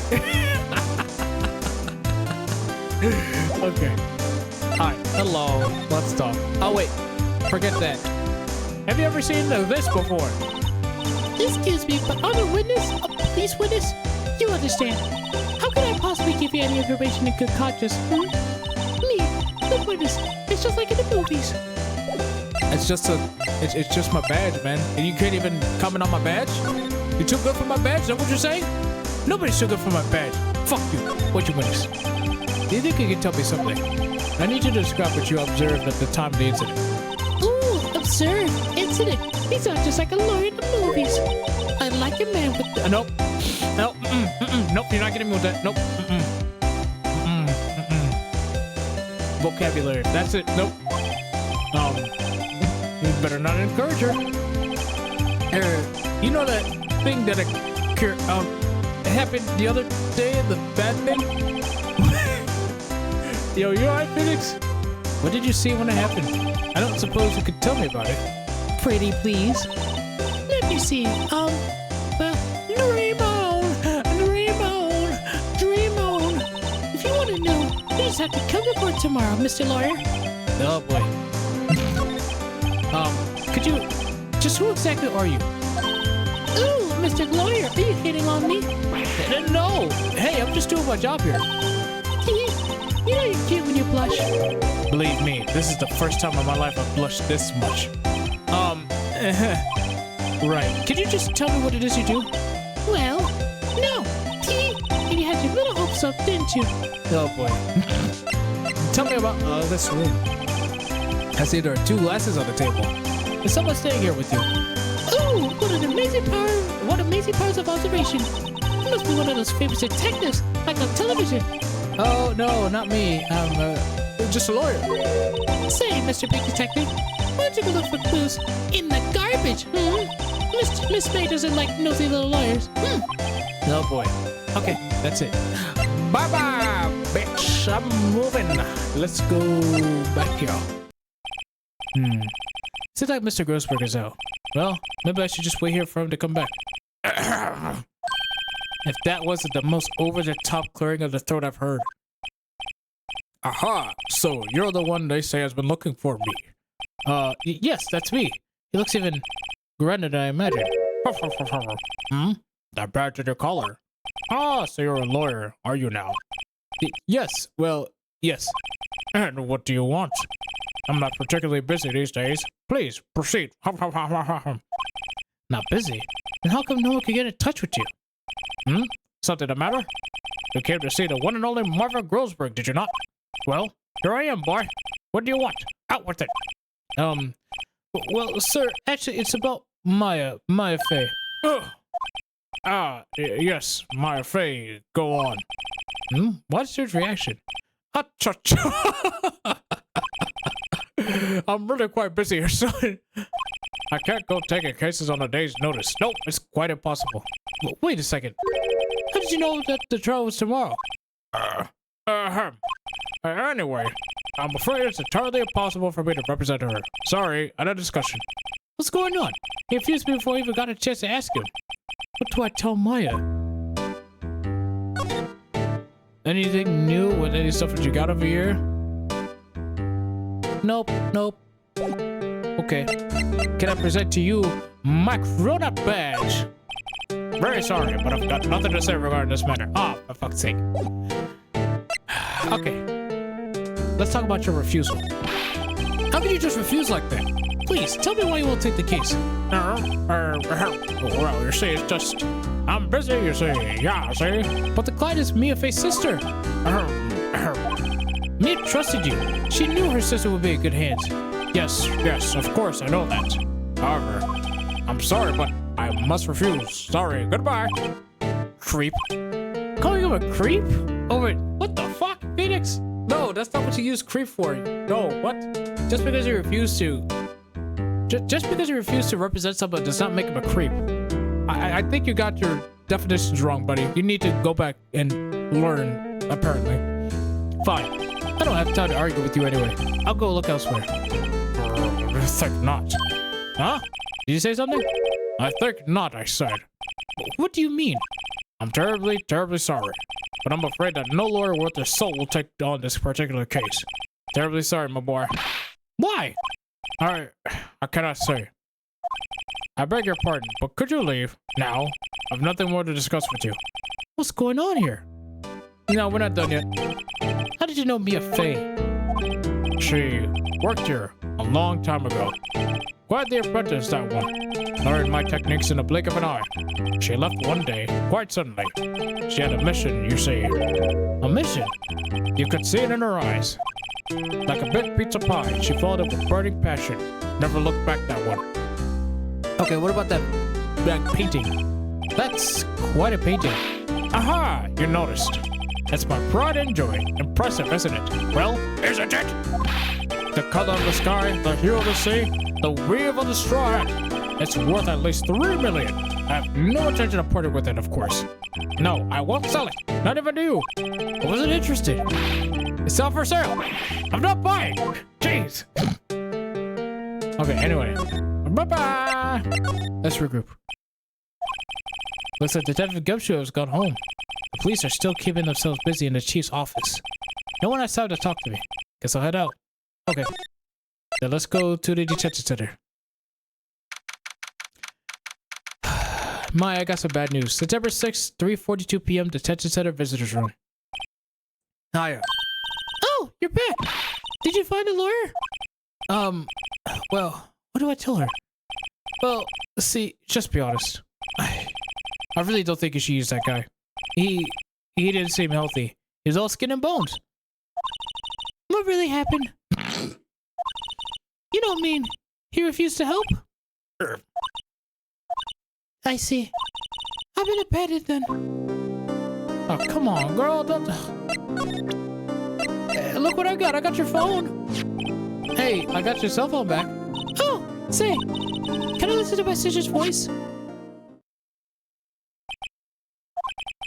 Maya's eyes closed. She listened to every word with such intensity. Before long, tears began to roll down her cheeks. Thank you. I'm so sorry. Okay. Let's talk about your family. What about your family? I only have my sister. My father died when I was very young, and I don't know where my mother is. Don't know? So she could still be alive? Your mother? The women in my family have been mediums for generations. They say a lot of spiritual power runs in our blood. About 15 years ago, our family was involved in an incident. There was a man, and he ruined our mother's life. Ruined? After that, she disappeared. Several years after that, my sister announced she would become a lawyer, and she left the mountain. So, you live by yourself? Yes, I've gotten used to it. Oh, also, I had to become independent, or I would lose my powers. I feel bad for her. All by herself up on a mountain. Your mother's enemy. So, who was this man who, ruined your mother? About 15 years ago, there was an unusual murder case. It made quite a stir. Everyone was talking about it, apparently. The police were running out of leads, and they were getting desperate. Wait, they didn't use a spirit medium, did they? The police convinced my mother to try to contact the victim. Wow. So, what happened? The case was solved. We thought. You thought? The man my mother helped the police capture was innocent. Oh. That's fucked. The The police's consultation with the medium had all been carried out in secret, of course. But a man found out about it and leaked it to the press. He told all the papers that my mother was a fraud, and the media jumped on it big time. See, my mother became the laughingstock of the nation. I see. White. Excuse me? White. That was his name. My sister told me. White. Just a little longer now before the state-appointed lawyer comes, I guess. 4 p.m. Time's up. What should I do? Do I just leave her and go home? Why the fuck would you go home? That'll be game over, I bet. Defend Maya. I've made up my mind. I'm going to defend you whether you want me to or not. Why? Why? Well, I can't abandon you. Someone else is the culprit. I don't know why. I can't abandon you. No one is as sad as a person without any friends. I know. I've been there a long time ago. I think we've all been there, if I'm honest. Why did I become a lawyer in the first place? Because someone has to look out for the people who have no one on their side. Maya, I won't abandon you. You can count on me. That's so kind of you.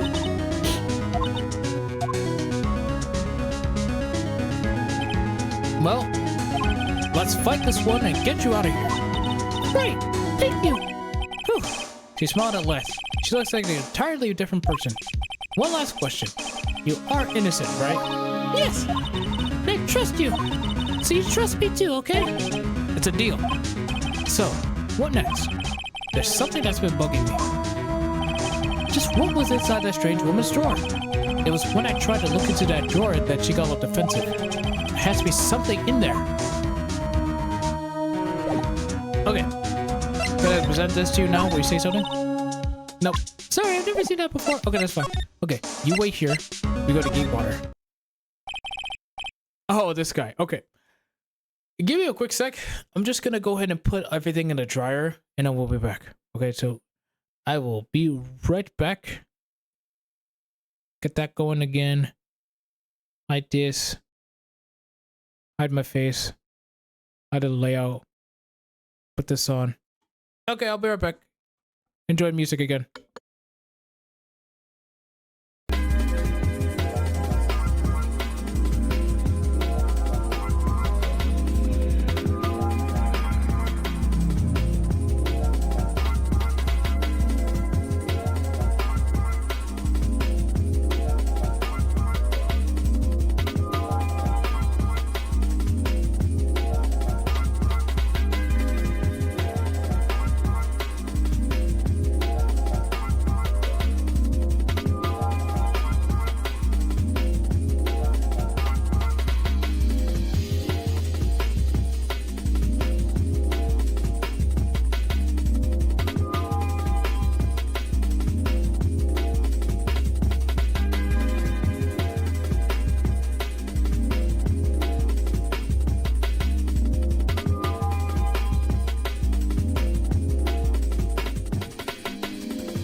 Okay, we're back. That didn't take too long, did it? Let me pause that. Let me mute you. Take this off. Take this off. Put that back on. Put me back on. And put this back on. Boom. There we go. Back at it, ladies and gentlemen. All right. Good afternoon, sir. Excuse me. You are? Ah, I beg your pardon, sir. I am the bellboy of this establishment at your service, sir. Oh, right. I've just come up to deliver room service, sir. Do you know where Miss May might be? I believe our guest Miss May is currently using the, facilities. If you've no need of anything, I'll be taking my leave. Please, stay as long as you like. Enjoy. Yeah. Wait, no, hey! Why does it seem like every time I come here, I end up embarrassing myself? Wait, now's my... Wait, do I have... No, everything's good. Okay. Let me just move this over. Boom.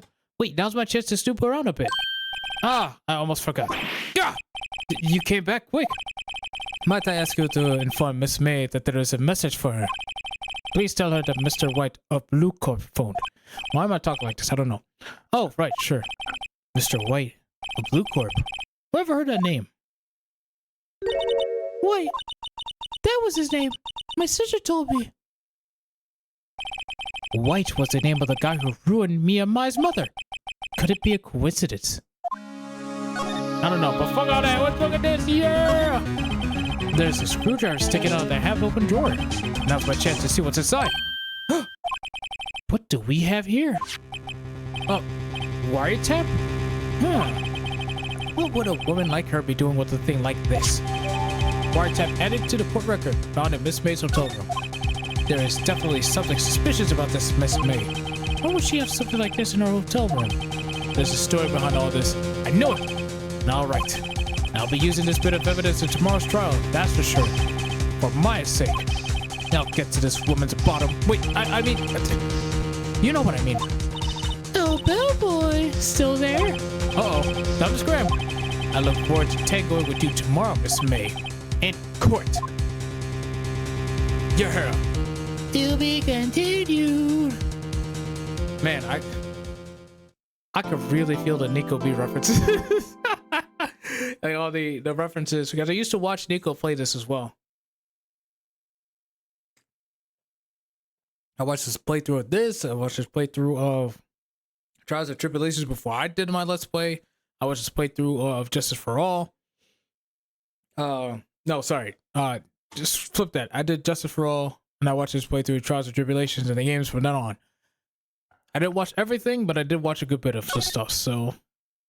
But that was so long ago. How many saves we got? We got 10. Okay. Usually I like to do like a rolling save, but there's like 10 here, so there's really no point. At least I don't think there is. September 7th, 10 a.m. District Court, courtroom number 1. Oh, it's time! I don't know what voice I'm going to give Edgeworth. Court is now in session for the trial of Miss Maya Fey. Oh god, what am I going to give you as a voice, dude?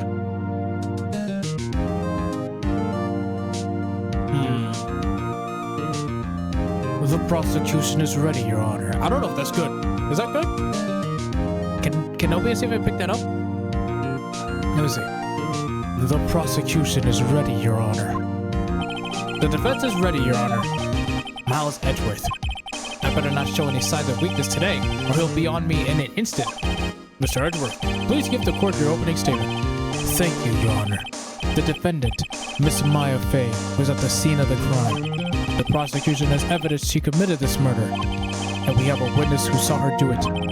The prosecution sees no reason to doubt the facts of this case, Your Honor. I see. Thank you, Mr. Edgeworth. Let's begin then. If we may call our first witness, Your Honor. The prosecution calls the chief officer at the scene, Detective Gumshoe. Witness, please state your name and profession to the court. Sir, my name is Dick Gumshoe, sir. I'm the detective and in charge of homicides down at the precinct, sir. Detective Gumshoe, please describe for us the details of this murder. I can't do like a deep voice. I wanted to do like a Shadow the Hedgehog voice, but I can't do that. I can't. My voice can echo that low. Very well, sir. Let me use this floor map on the office to explain. The body was found by this window here. And the cause of death? Loss of blood due to being struck by a blunt object, sir. The murder weapon was a statue of the Faker found next to the body, sir. It was heavy enough to be a deadly weapon, even in a girl's hand, sir. The court accepts the statue as evidence. They're still calling it a statue. Floor plans added to the court record. The murder scene of Faye and Cola offices. Now, detective. Yes, sir. You immediately arrested Miss Maya Faye, who was found at the scene, correct? Can you tell me why? Ain't nothing but a heartache. Tell me why. Yes, sir. I had hard evidence she did it, sir. Detective Gumshoe, please testify to the court about this hard evidence. Witness testimony, Maya Faye's arrest. As soon as a phone call came in, I rushed to the scene. There were two people there already. The defendant, Miss Maya Faye, and the lawyer, Mr. Phoenix Wright. I immediately arrested Miss Maya Faye. Why? We had a witness account describing her. The witness saw Miss Maya Faye at the very moment of the murder. Interesting. The very moment, you say? Very well, Mr. Wright. You may begin your cross-examination. Yes, Your Honor. Cross-examine what? I couldn't see a single contradiction in that testimony. Whoosh. Smack! Hey, Maya just threw something at me. What's this? When my sister couldn't find any contradictions in a witness's testimony, she would bluff it and press the witness on every detail. How did she know this? The witness always slips up and says something wrong. It worked lots of times. Huh. I should have expected Maya would know some of her sister's tricks. Alright, let's give this a try. They're not going to say anything about this? Oh. Never mind, I can see her. Something the matter? No, Your Honor. I'd like to begin my cross-examination, please. Thank you. Maya Faye's arrest. No.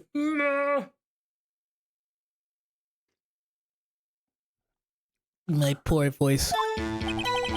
As soon as the phone call came in, I rushed to the scene. Who did you say you got a call from? Hey, pal. No play dumb. You know who. The call was from a customer at the Gatewater Hotel, right across from the crime scene. Okay. I pressed. I sure did much stuff. Right. Please continue. There were two people there already. Detective Gumshoe, how long would you say it took between you receiving the call and your arrival at the scene of the crime? Right. I'd say it was about 3 minutes. But that's pretty fast. Our motto this month is quick response. That's how I got there before the killer got away. Indeed. So, tell us who the other two people you found on the scene were. Yes, sir. The defendant, Miss Maya Faye, and the lawyer, Mr. Phoenix Wright. I need to give him a different voice. Are you absolutely sure it was us? Listen, pal, your dumb ass will get you so far. With her funky hippie clothes and your spiky hair, you two sound like suspicious people at a crime scene. Well, he does have a point about her. She is very unmistakable. What about you, man? I should put my points to press with a little more care. No, I think we're fine. I mean, they arrested Miss Maya Faye. Why is that? What's your reason? Why? We had a witness account describing her. Oh no, I thought that was funny. Hold on just 1 second. Yeah? If I heard correctly, you said you arrested her because you had hard evidence she did it, correct? Huh? Did I say that? Me? I heard you say it. You just say it. You said it. Exactly what about this suspicious woman in pink's claim was hard evidence? The what? Miss May isn't suspicious, and she sure isn't pink, pal. Yes, she is. What are you talking about? Well, I guess she is pink. That's enough. Detective Gumshoe, do you have any more solid proof other than her claims, Detective? I guess Pressy can have its advantages. Yes. Good. Sorry, I got the order of things mixed up in my testimony, Your Honor, sir. There was something I should have told you about first, Your Honor. Very well, Detective. Let's hear your testimony again. Hard evidence. We ain't talking about that crystal meth. I don't know why I said that. After securing the suspect, I examined the scene of the crime with my own eyes, my 2 ocular lenses. I found a memo written on the piece of paper next to the victim's body. On it, the word Meyer was written clearly in blood. Lab test results showed that the blood was the victim's. Also, there was blood found on the victim's finger. Before she died, the victim wrote the killer's name. Oh, yes, that's the killer. Yes. How you like that? That's my hard evidence. Nice. Before we begin cross-examination, I have a question for you, Detective. Your Honor? Why didn't you testify about this violent piece of evidence the first time? I know, I'm really embarrassed I forgot about it, Your Honor, so try to be more careful. Very well. The defense may begin its cross-examination. Alright, let's see. I'm trying to make it through these hard times. To secure the suspect, I examined the scene of the crime with my own eyes. And did you find any evidence? Now, don't jump down the gun on me, pal. Just listen, I'm getting to the good part. I got a bad feeling about this. I found a memo written on a piece of paper next to the victim's body. Just because you found it next to the body doesn't mean the victim wrote it. Ha ha! Then who did write it, smarty pants? Who?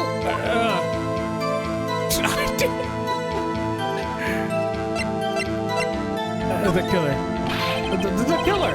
Anyone can see that. Oh, you're saying the killer wrote her own name?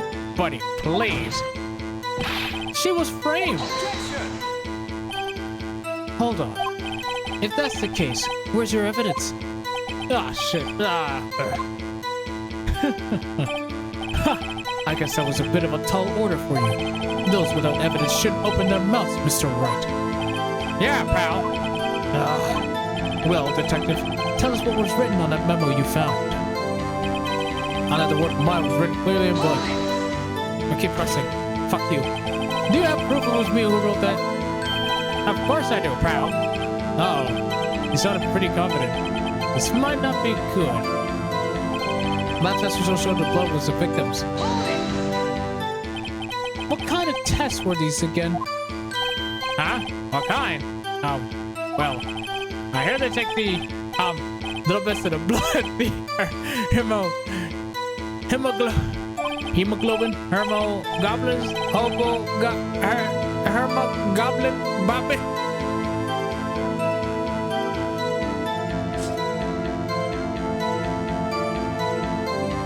Oh my god. And I refuse to testify as better, pal.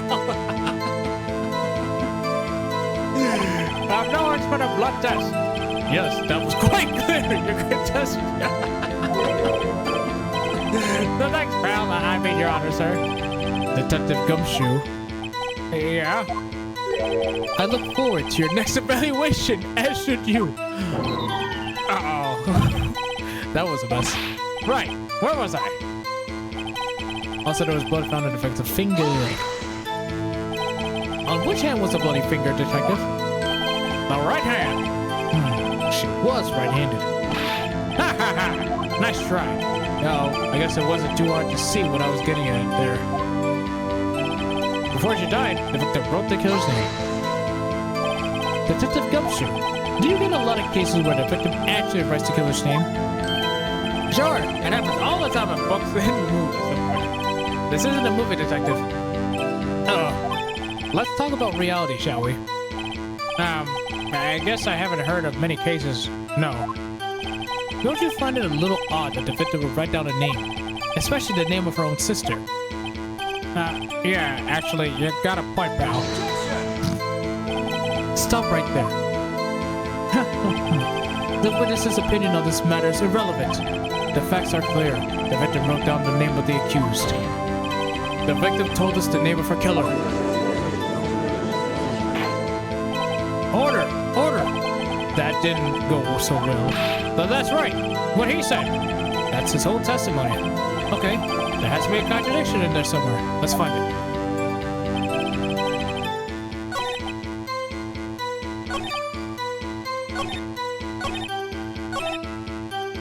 How did she do that when I could have sworn death was instantaneous?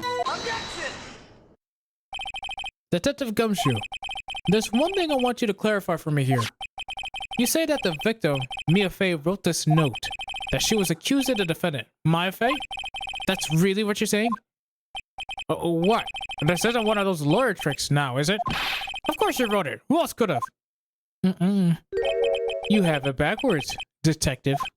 But backwards? The victim is the only person who absolutely could not have written it. This is a report from your department, detective. Immediate death due to a blow from a blunt object. She died immediately. But no butting your way out of this one, detective. Order. The defense has a point.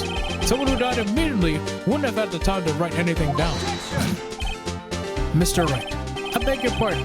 What exactly did you obtain? No, the meme. Oh, the meme. Here we go. When exactly did you obtain the autopsy report? When? Oh, man. Oh. It was the day after the murder. It was the day after the murder. The prosecutor's report being... That autopsy report is outdated, Your Honor. What? A second autopsy was performed yesterday, at my request. Death was almost immediate due to a blow from a blunt object. But there is a possibility the victim lived for several minutes after the blow. I received these results this morning. No way! Your Honor, it's quite easy to imagine that the victim did have time to write Maya. That is all. I got the updated autopsy report on your bitch ass. I see. Damn you, Edgeworth. I should have known you to have something up your sleeve. Why, Mr. Wright? You look shocked. Something you want to say? Oh, you're a sham, Edgeworth. The detective's a sham. I'm a sham. I'm sorry, Edgeworth. I'm sorry. Gumshoe, forgive me. Detective Gumshoe, you're a sham. How could you give me a false report?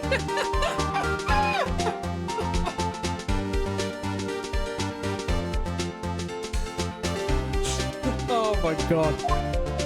I thought Detective Gumshoe. Not you pounding on him too. I'm disappointed in you. Handing him the wrong report like that. I'm sorry, sir. You are at fault, detective. This isn't going to look good on your evaluation next month. What? Your Honor, I submit this report to the court. Understood. The court accepts this. Mia's autopsy report. Updated. Died from a blow by a blunt object. They have lived for a few minutes after being hit. Well, Your Honor, the evidence strongly suggests the victim was identifying the killer. I suppose that's the obvious conclusion, yes. Darn, this isn't good. The prosecution would like to call its next witness. This poor, innocent girl saw the murder with her own eyes. Let the witness, Miss April May, take the stand. Exactly what part of her is innocent? He's right. There she is. Witness, your name, please. April May. Oh gosh. At your service, wink. Good lord. Order! That introduction should not require any reaction from the crowd. The witness will refrain from wanton winking. What is that? I've never heard that. You think I still have this browser? What the fuck is wanton winking? Oh, sorry. Oh, what the fuck? Urban Dictionary has an entry for wanton winking, and the first sentence is a style of winking perfected by Miss April May. Ain't no damn way Phoenix Wright has an entry in Urban Dictionary because of this phrase wanton winking. There's just no way. That's crazy. So wanton winking. Oh god, this is the AI overview. Fuck off. Let me get the actual thing, please.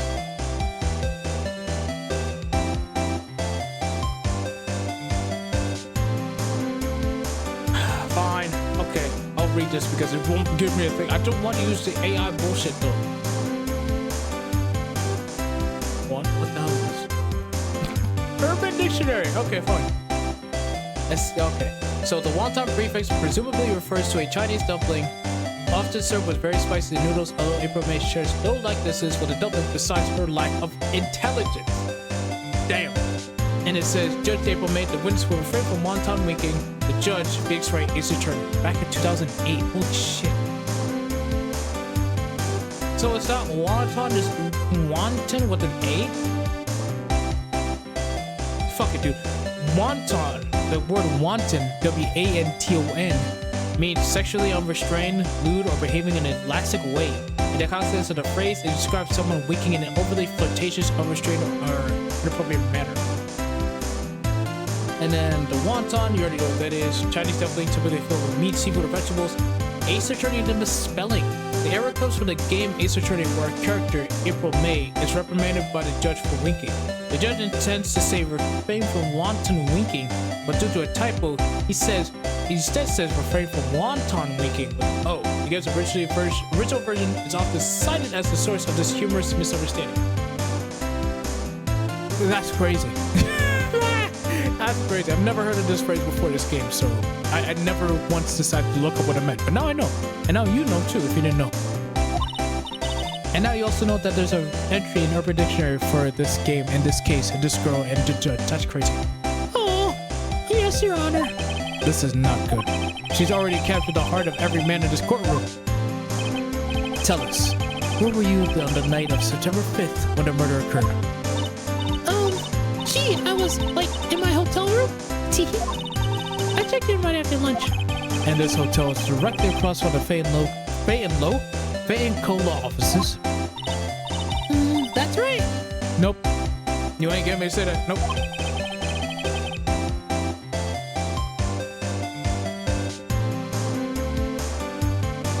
Please testify to the court about what you saw. Witness's account.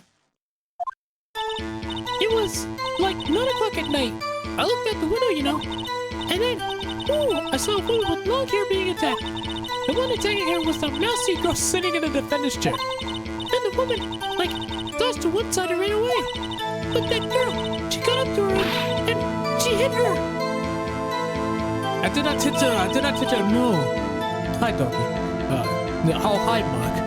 Then the woman with the long hair, she kind of slumped. Man, that's all I saw.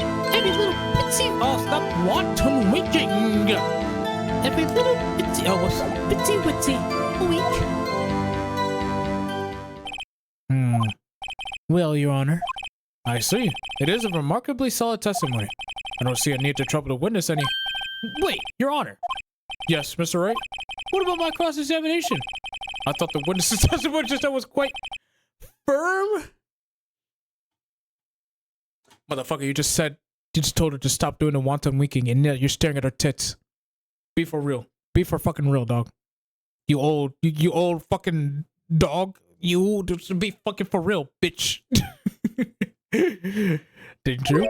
Mr. Wright, I understand you were Miss Mia Fey's understudy, were you not? You must know her techniques very well. Her cowardly way of finding tiny faults in perfectly good testimonies. Hey, how dare you? Well, Mr. Wright, will you cross-examine the witness? Yes, I'm doing it. I'll gladly proceed with the cross-examination, if only because I have a feeling Edgeworth doesn't want me to. She has to have some weakness. Very well. May I begin your cross-examination? Let's get it. It was like 9 o'clock at night when I looked at the window, you know. Excuse me. Why did you do that? Huh? Why? Like, why what? Excuse me, so sorry. Why did you look out the window? Were you expecting to see something? Oh, well, she. What? That's it? She can't get out of this question that easily. I sort of, you know. Oh, God. I had a feeling. Well, I have a feeling she's trying to avoid the question. Maybe I should press a little harder on this one. What? Let's see how far you can run with this. Surely you must have had a reason to look out your window at that time of night. Mr. Wright, I will not have you badgering my witness. Badgering? You insist on needling her with these trivial questions. I really don't think it should be allowed. What the fuck? What the fuck? Order! Mr. Wright, you have been warned. Poor girl? What about poor me? You looked out the window. What did you see next? Well, now I can't fucking do that because now apparently I'm gonna get penalized. What the fuck? Fuck you. The crowd is a piece of shit. Fuck off. The woman with the long hair. That was Mia Fey? Slender, sort of. Well, some people might say pretty attention. Oh. Fuck you. Die. You're a thing. And the person attacking her? The one attacking her was a mousy girl sitting in the suspense. You are such a bitch. Oh my god. How do you know she was a defendant? Huh? Well, you know, she had a girlish physique. Women know these things. Look, I just know, okay? There was only one person at the scene of the crime with a short, girlish figure. The testimony is bulletproof, Your Honor. Is right.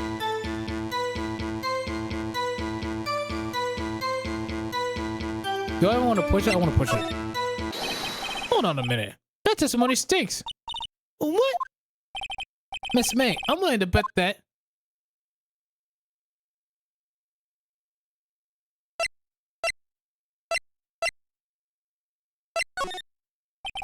Are you telling the truth?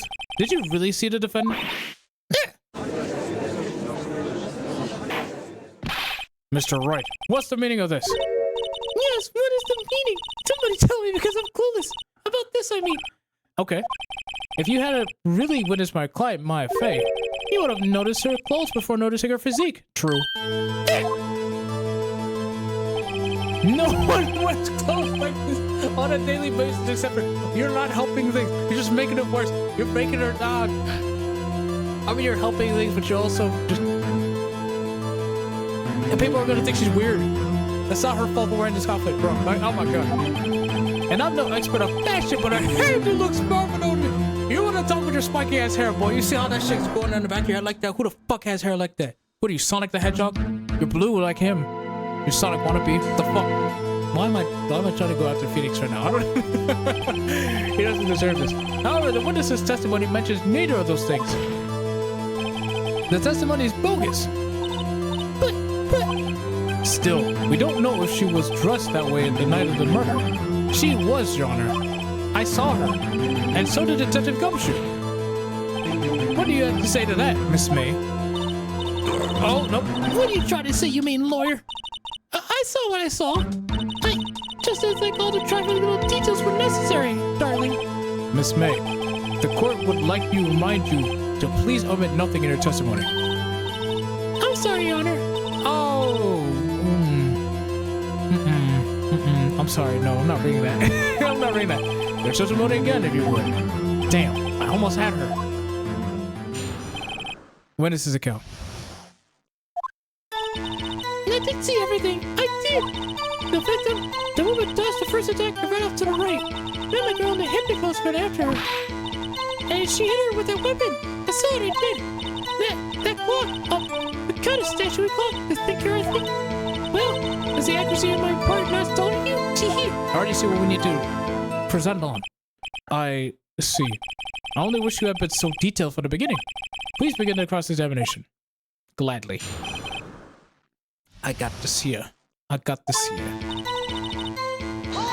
Did you see everything, really? So, you saw me then, too? Of course. I'd remember that spiky hair anywhere. Spiky. Yes, it's spiky, dude. Using pomade or some shit? The witness will refrain from personal attacks on the defense attorney. Oh. No. I'm sorry. Alright, sure. Very well. Continue. You're very enraptured with this woman, aren't you? The victim, the woman dodged the first attack and ran off to the right. Is that right? Is it your right as you look from the hotel? But you had to hold my knife in again? I don't know. Right. It was my right hand, right? Satisfied, Mr. Wright. How many times do we have to say right? Please continue. Then the girl in the hippie clothes ran after her. How convenient for you to remember her hippie clothes. That's what she was wearing. You weren't paying attention at all. Oh, and her hair was all done up like a bun. What happened then? And she hit her with that weapon. I saw it, I did. Where did this weapon come from? She picked it up from the desk. I see. What sort of weapon was it? That clock, that kind of statuary clock. The thinker, I think. Clock? Didn't this come up in another testimony recently? Well, don't look so sour, Mr. Lawyer. You can't win them all. No, but I have a feeling I'm onto something now. Yeah, when was this ever presented as a clock? I don't remember that. Objection! Miss May, what you said just now was quite revealing. Revealing? Ooh, you'd like that, wouldn't you? Naughty Mr. Lawyer. You just said that this statue of the thinker was a clock, but there's no way of knowing that just by looking at it. Another person in much the same position as you recently called this a clock too, and he was found guilty of murder. Order! Miss May, can you explain how you know this was a clock? The witness saw the murder with her own eyes. That's all that's important here. The defense is trying to confuse the issue with trivial concerns. Yes, of course. You will withdraw your question, Mr. Wright. But questions are all I have, Your Honor. And as you may recall, I've caught murders with this question before. You just caught one, dude. Why are you so high-mighty? You just caught one. Well, only once. Okay, there you go. Objection sustained. You may continue to question the witness. Whew, that was close. If you stop me there, the trial will be over. Oh, what? So, what happens now? What happens now is you answer my question. How did you know it was a clock? What? That's... Because I heard it? Yes, I heard it say the time. So, you've been to the law offices of Fan Co. No, hey, I didn't say that. Why would I go there? I heard it from my hotel room. The law offices of Fan Co, where the murder took place, is very close to the hotel. She could easily have heard the clock. Well, Mr. Wright, are you satisfied? No. No, Your Honor. I can't give up now. I'm not satisfied because... Oh, that's right, it couldn't have rung. Your Honor, members of the court, it is inconceivable that the clock in question rang. It's empty. That clock is missing its clockwork. How could you possibly... Just take a look, right now. Oh! See anything interesting, Your Honor? It is as the defense says. This clock is missing its clockwork. It's quite empty. Mr. Wright, would you care to explain to the court the meaning of this? It is as you can see. A button. There you go. The clock was empty. It couldn't have rung. Therefore, this witness is a big fat liar. A fat? That's what you focus on? Well, Miss May. Huh? Quite a show you put on for us, Mr. Wright. He knew the clock was empty. Somehow, he knew. I'm afraid you've forgotten one thing, however. Indeed, the clock is empty, as you say. It can't ring. However, we must ask, when was the clockwork removed? If it was after the witness heard the clock, then there was no contradiction. That's true. That is a possibility. The clock might have been emptied after she heard it. And that is exactly what happened, Your Honor. Well, Mr. Wright, can you prove when the clockwork was removed? Ho, impossible, of course. I have proof. What? Wasn't it you who told me proof is everything? Well, I was listening. And now I'll show you the proof you liked so much. The evidence that proves when the clockwork was removed was... Take that! Take a look at this. That's a very cute cell phone. Oh, thank you. Ooh, you have a girly phone. Wait, this isn't my phone. Listen, this is the defendant's cell phone, and it contains a recording. A recording of a conversation she had with the victim on the day of the murder. Order! The defendant's cell phone? This wasn't brought to my attention. Perhaps Detective Gumshoe overlooked it. The good detective better remember he's up for reevaluation soon. I gotta say, I'm starting to feel bad for the big fella. Big fella, let's hear the conversation. So you just want me to hold on to the thinker for you then? I'm just gonna read it in my normal voice. You already hear it going. If you could. Ah, I should probably tell you. The clock isn't talking right now. Huh? It's not working. That's lame. I didn't take the clockwork out. Sorry. September 5th, 9:27 a.m. Your Honor? I think this makes it clear the clock was already gone by the time this was recorded. Which was well before the witness even arrived at her hotel. Well, Miss May, would you care to explain this to the court?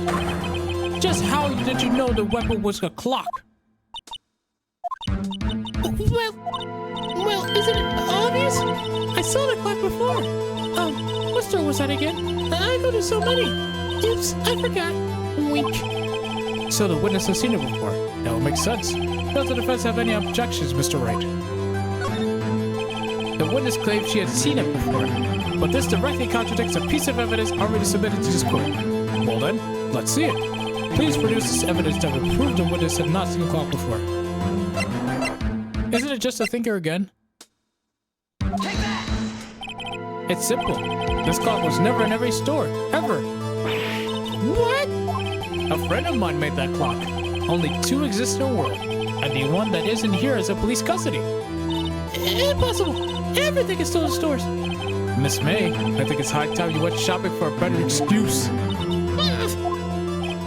Oh, excuse is not on sale today. Damn, thanks, okay.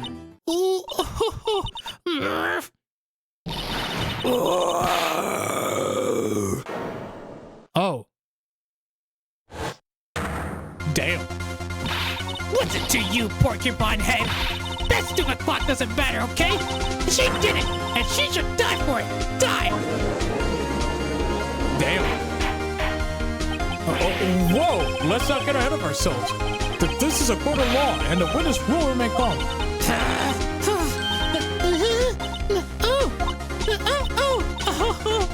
Sylvia! What did I lose it? I guess I did. Wait. This is scary. Miss May, let me ask. Tell me, how did you know the weapon was a clock?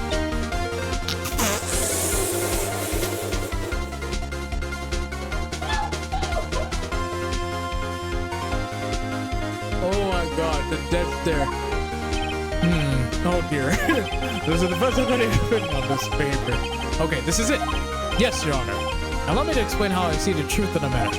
Miss April May, you knew the weapon was a clock because you had heard about it. The witness had never held the clock in her hand. However, she had heard that it was a clock. She heard? That is correct, Your Honor. There is no other way she could have known the thinker was a clock. And I can show you the proof. Well, this is interesting. Let's do it then. Show me the evidence proving that the witness had heard the murder weapon was a clock. Yeah, sure, the wiretap. Have a look at this. I found this in Miss May's room. Mr. Wright, please explain to the court what this is. Miss April May, you were taping the victim, Miss Mia Faye's phone, were you not? Your Honor, this is irrelevant. I'm not entirely sure that it is. Objection overruled. It shows me that our witness was in possession of a wiretap. This is outrageous. Does the defense truly claim that the witness was taping her phone? Absolutely. Even if that was the case, which it's not, you still have to prove one thing. Did the victim ever say that the weapon was a clock on the phone? Can you prove that? I think not. Oh yeah? I think I can. It's simple. What?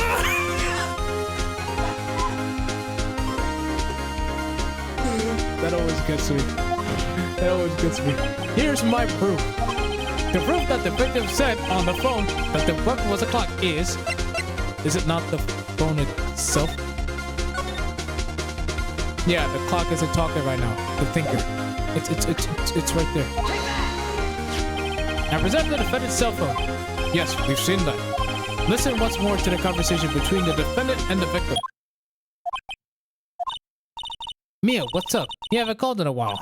Well, actually, there's something I want you to hold on to for me. Again? What is it this time? It's a clock. It's made to look like the statue, the thinker, and it tells you the time. Miss April May, you used the wiretap to listen to this conversation. That's how you knew the thinker was a clock. Am I wrong? Objection! Your Honor, this is ridiculous. Your Honor, look at the witness's face. Does she seem amused to you? The defense demands an answer. Witness, answer the question. Did you tap her phone? Miss May! Shut up! All of you! What gives you the right to talk to me like that? You lawyer!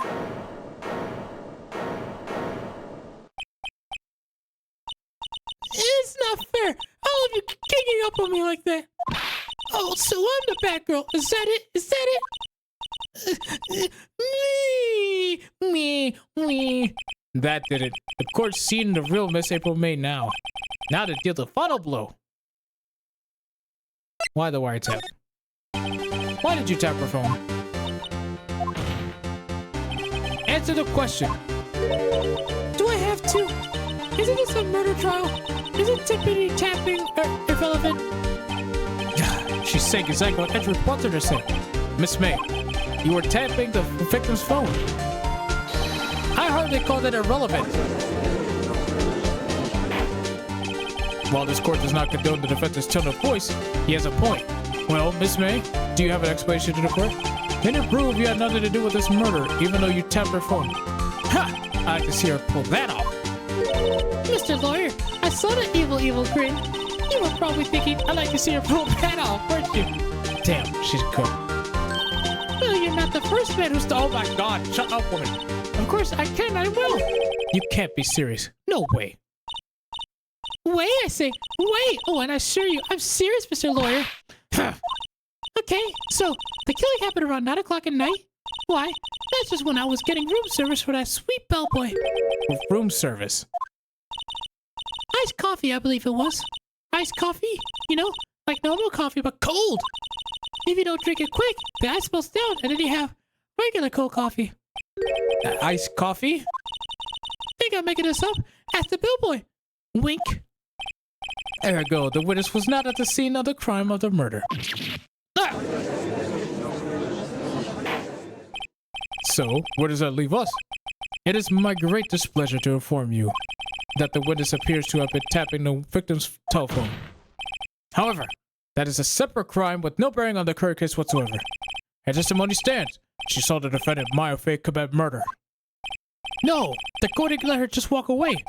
There's no way I can win this unless I tie Miss May to the murder somehow. Well, does the defense have anything to say? Well, come on, think of something. Let's call the bellboy. The defense would like to call the hotel bellboy as a witness. There's something suspicious here, and I'm going to get to the bottom of it. I think you've sunk it quite low enough already. I object to calling the bellboy. Why? What's your reason? Because I hold that the wiretapping had nothing to do with the killing. However, if you agree to one condition, I'll consent to calling this witness. Condition?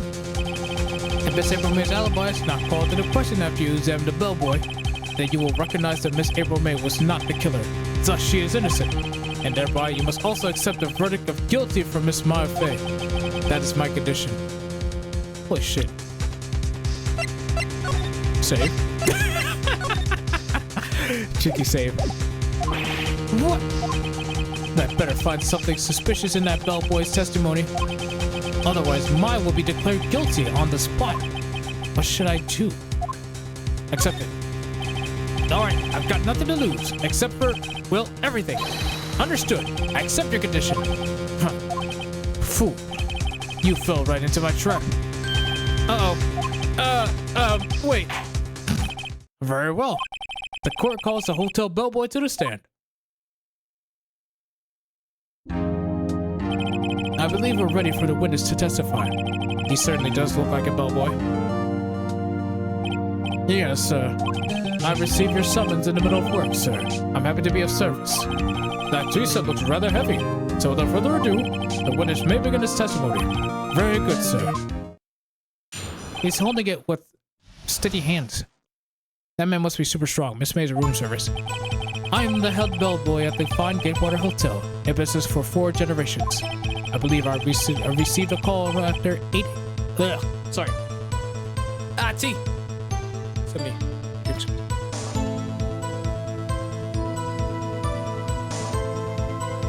Okay. I believe I received a call after 8 o'clock in the evening from our guest, Miss May. She asked for an iced coffee to be brought to her at 9 o'clock on the dot, sir. I brought it to her at precisely the requested time, of course. Why are you staring at her tits, too? Good lord. Everybody's horny for this woman. And I delivered the iced coffee to our guest, Miss May herself. I see. The defense may begin its cross-examination. Right. I'm ready. I hope. This is it. If I can't prove Miss May was involved with the murder now, mine will be finished. Well, let's give it a shot. Let's not fuck up, hopefully. I'm the head bellboy at 4 generations. What exactly is it you do at the hotel? Why, anything required of me, sir. I check in guests, I check out guests. I clean rooms, I make beds. I even delivered room service, sir. I check Miss May in personally. Are you always so prim and proper? Mr. Wright, you will refrain from asking frivolous questions. I don't know if that's... Well, I guess that is frivolous. I believe I received a call. Are you sure it was Miss May on the phone? Absolutely, sir. How can you be so certain? I checked Miss May in personally, sir. Not only did I see her in all her stunning radiance, but I also heard her voice. And then I saw them! Them being her tits is what you're trying to say. Then die. Oh, look at her blushing. So much for being prim and proper, huh? The point being, I remembered her quite well, sir. Yes. What then? Why is the judge looking up sussily? She asked for an iced coffee to be brought to her at 9 o'clock on the dot, sir. 9 on the dot, you say? Yes, I confirmed that detail several times. She was watching a program on the TV in which to drink after she had finished, sir. 9 o'clock, the time of the murder. I brought it to her at precisely the requested time, of course. Precisely 9 o'clock then. Precisely exactly. And most definitely, sir, 9 p.m. How could you be so sure? Miss May was quite insisted that it be brought then. Oh, bellboy, tee-hee. I like iced coffee at exactly 9 o'clock. Something like that, sir. Therefore, I knocked on her door at the crack of 9, sir. Why would she be so particular about the time? And delivered the iced coffee to our guest, Miss May herself. What we got in the court record?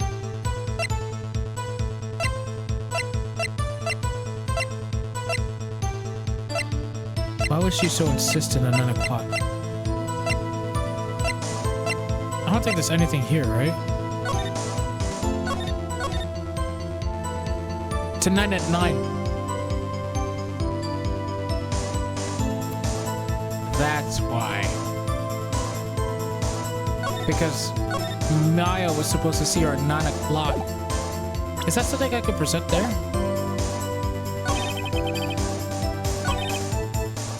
Well, let's press this too. You are sure it was Miss April May herself? Absolutely, sir. Absolutely. Yes, as in, so very absolutely, sir. It's an endearing mannerism of mine. How come you're so very certain? Well, when I brought the room service, sir, yeah, the guest, sir, favored me with embracer? Is that French for embrace? Embrasseur. It's French for kisser, but not a French kisser. More of a peck on the cheek. You wanted it to be a French kiss, I know it. Why would she have done that? I believe perhaps she was momentarily swayed by my prim demeanor, sir. It was a moment I shall never ever forget, sir. Felt pretty fishy to me. I think our Miss May was up to something and wanted the bellboy to remember her. It's no good. There's nothing there. Is that it? Finally, you understand. This bellboy has absolutely no reason to lie. Now, if you have any decency, you will end this rather tedious cross-examination here. It was a bit tedious. The witness may leave the stand. I can't let this happen, can I? Wait, please wait. Yes, does the defense have something to add? One last question. Let me ask one last question. Your Honor, I must object. This charade of justice has gone on long enough. Now, Mr. Edwards. All right, Mr. Wright. I'll give you one more question, that's all. Okay. This is really it. Now, this is my last chance. What do I ask him about? Check-in, room service, bed making.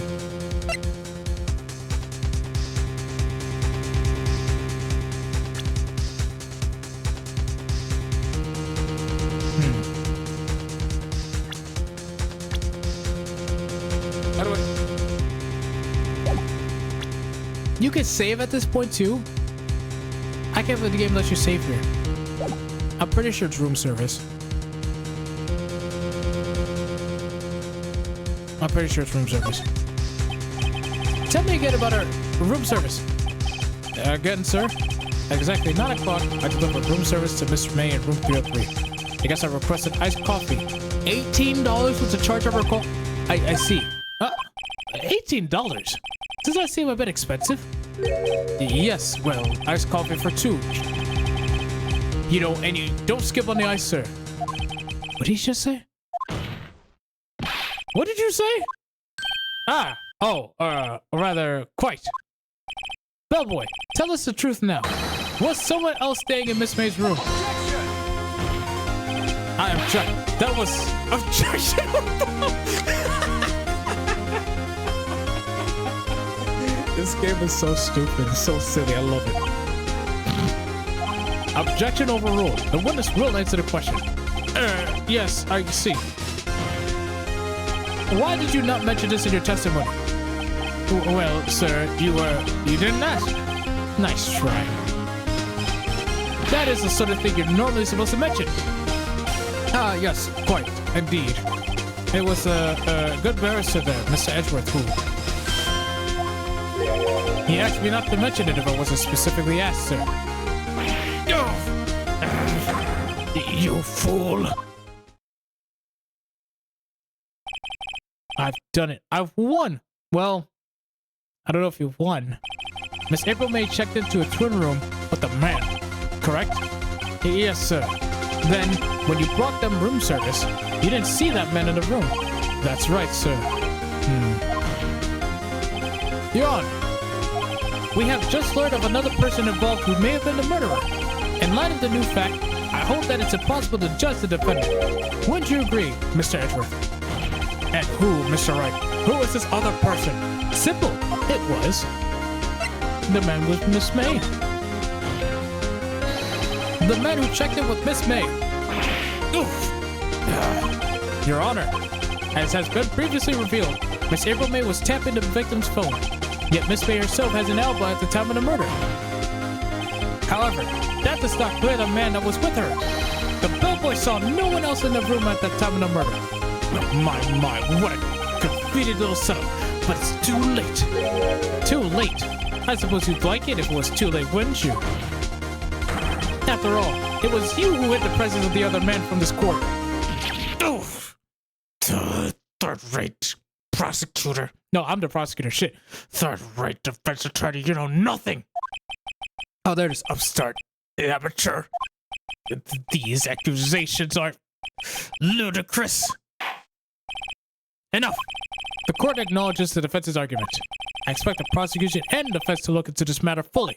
Am I understood? Yes. Yes, Your Honor. That is all for today for the trial of my affair. Court is adjourned. Goodness gracious. September 7th, 2:24 p.m. District Court, Defendant Lobby Number 1. Mr. Wright, you were amazing in there. Really? Uh-huh. I think I might be your newest fan. Oh, I was just doing my job, you know. Then again, that attorney was pretty cool too. Huh? That face of his, with his eyes wide and trembling lips. Now I understand why Edgeworth is the fascination of women everywhere when it comes to this game series. I also understand why Edgeworth and Phoenix are paired up and there's so much in the fandom. I understand. You have sentences like this from Maya. How do you not think that way, right? Goodness. It sent shivers up my spine, especially that sentence. Oh, my goodness. If you say so. So, what happens with me? Do I get to go home now? Well, no, I don't think so. Not yet. Oh, I see.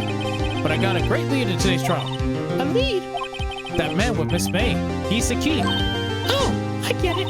What happened to Miss May after that anyway? I heard they arrested her. I guess she's learning her charms will work everywhere. Thank God. She's probably at the detention center now. I may have to go down there later.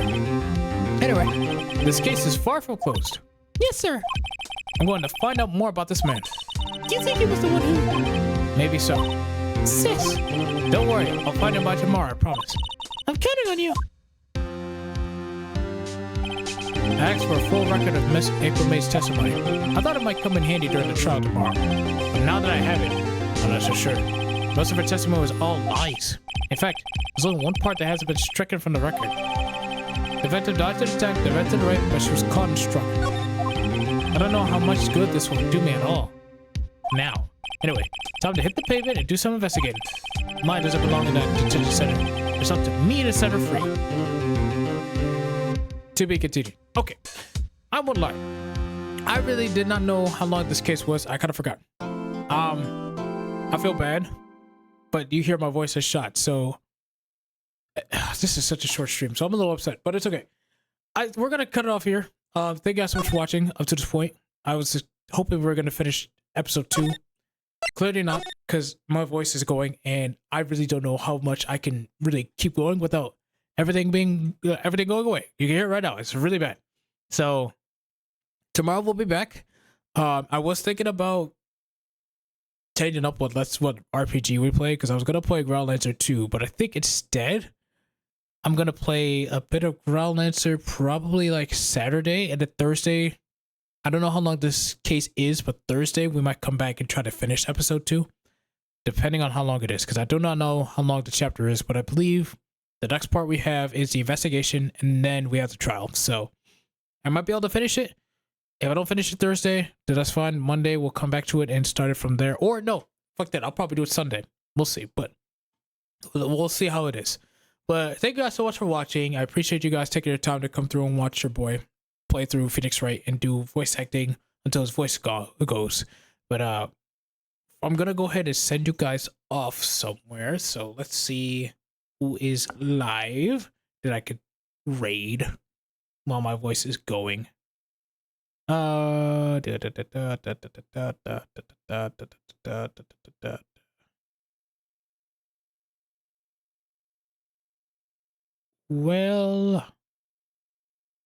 I think we can raid.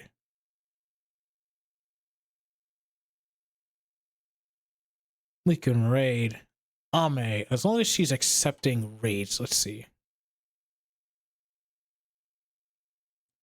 /raid. I think last time I did this, she wasn't.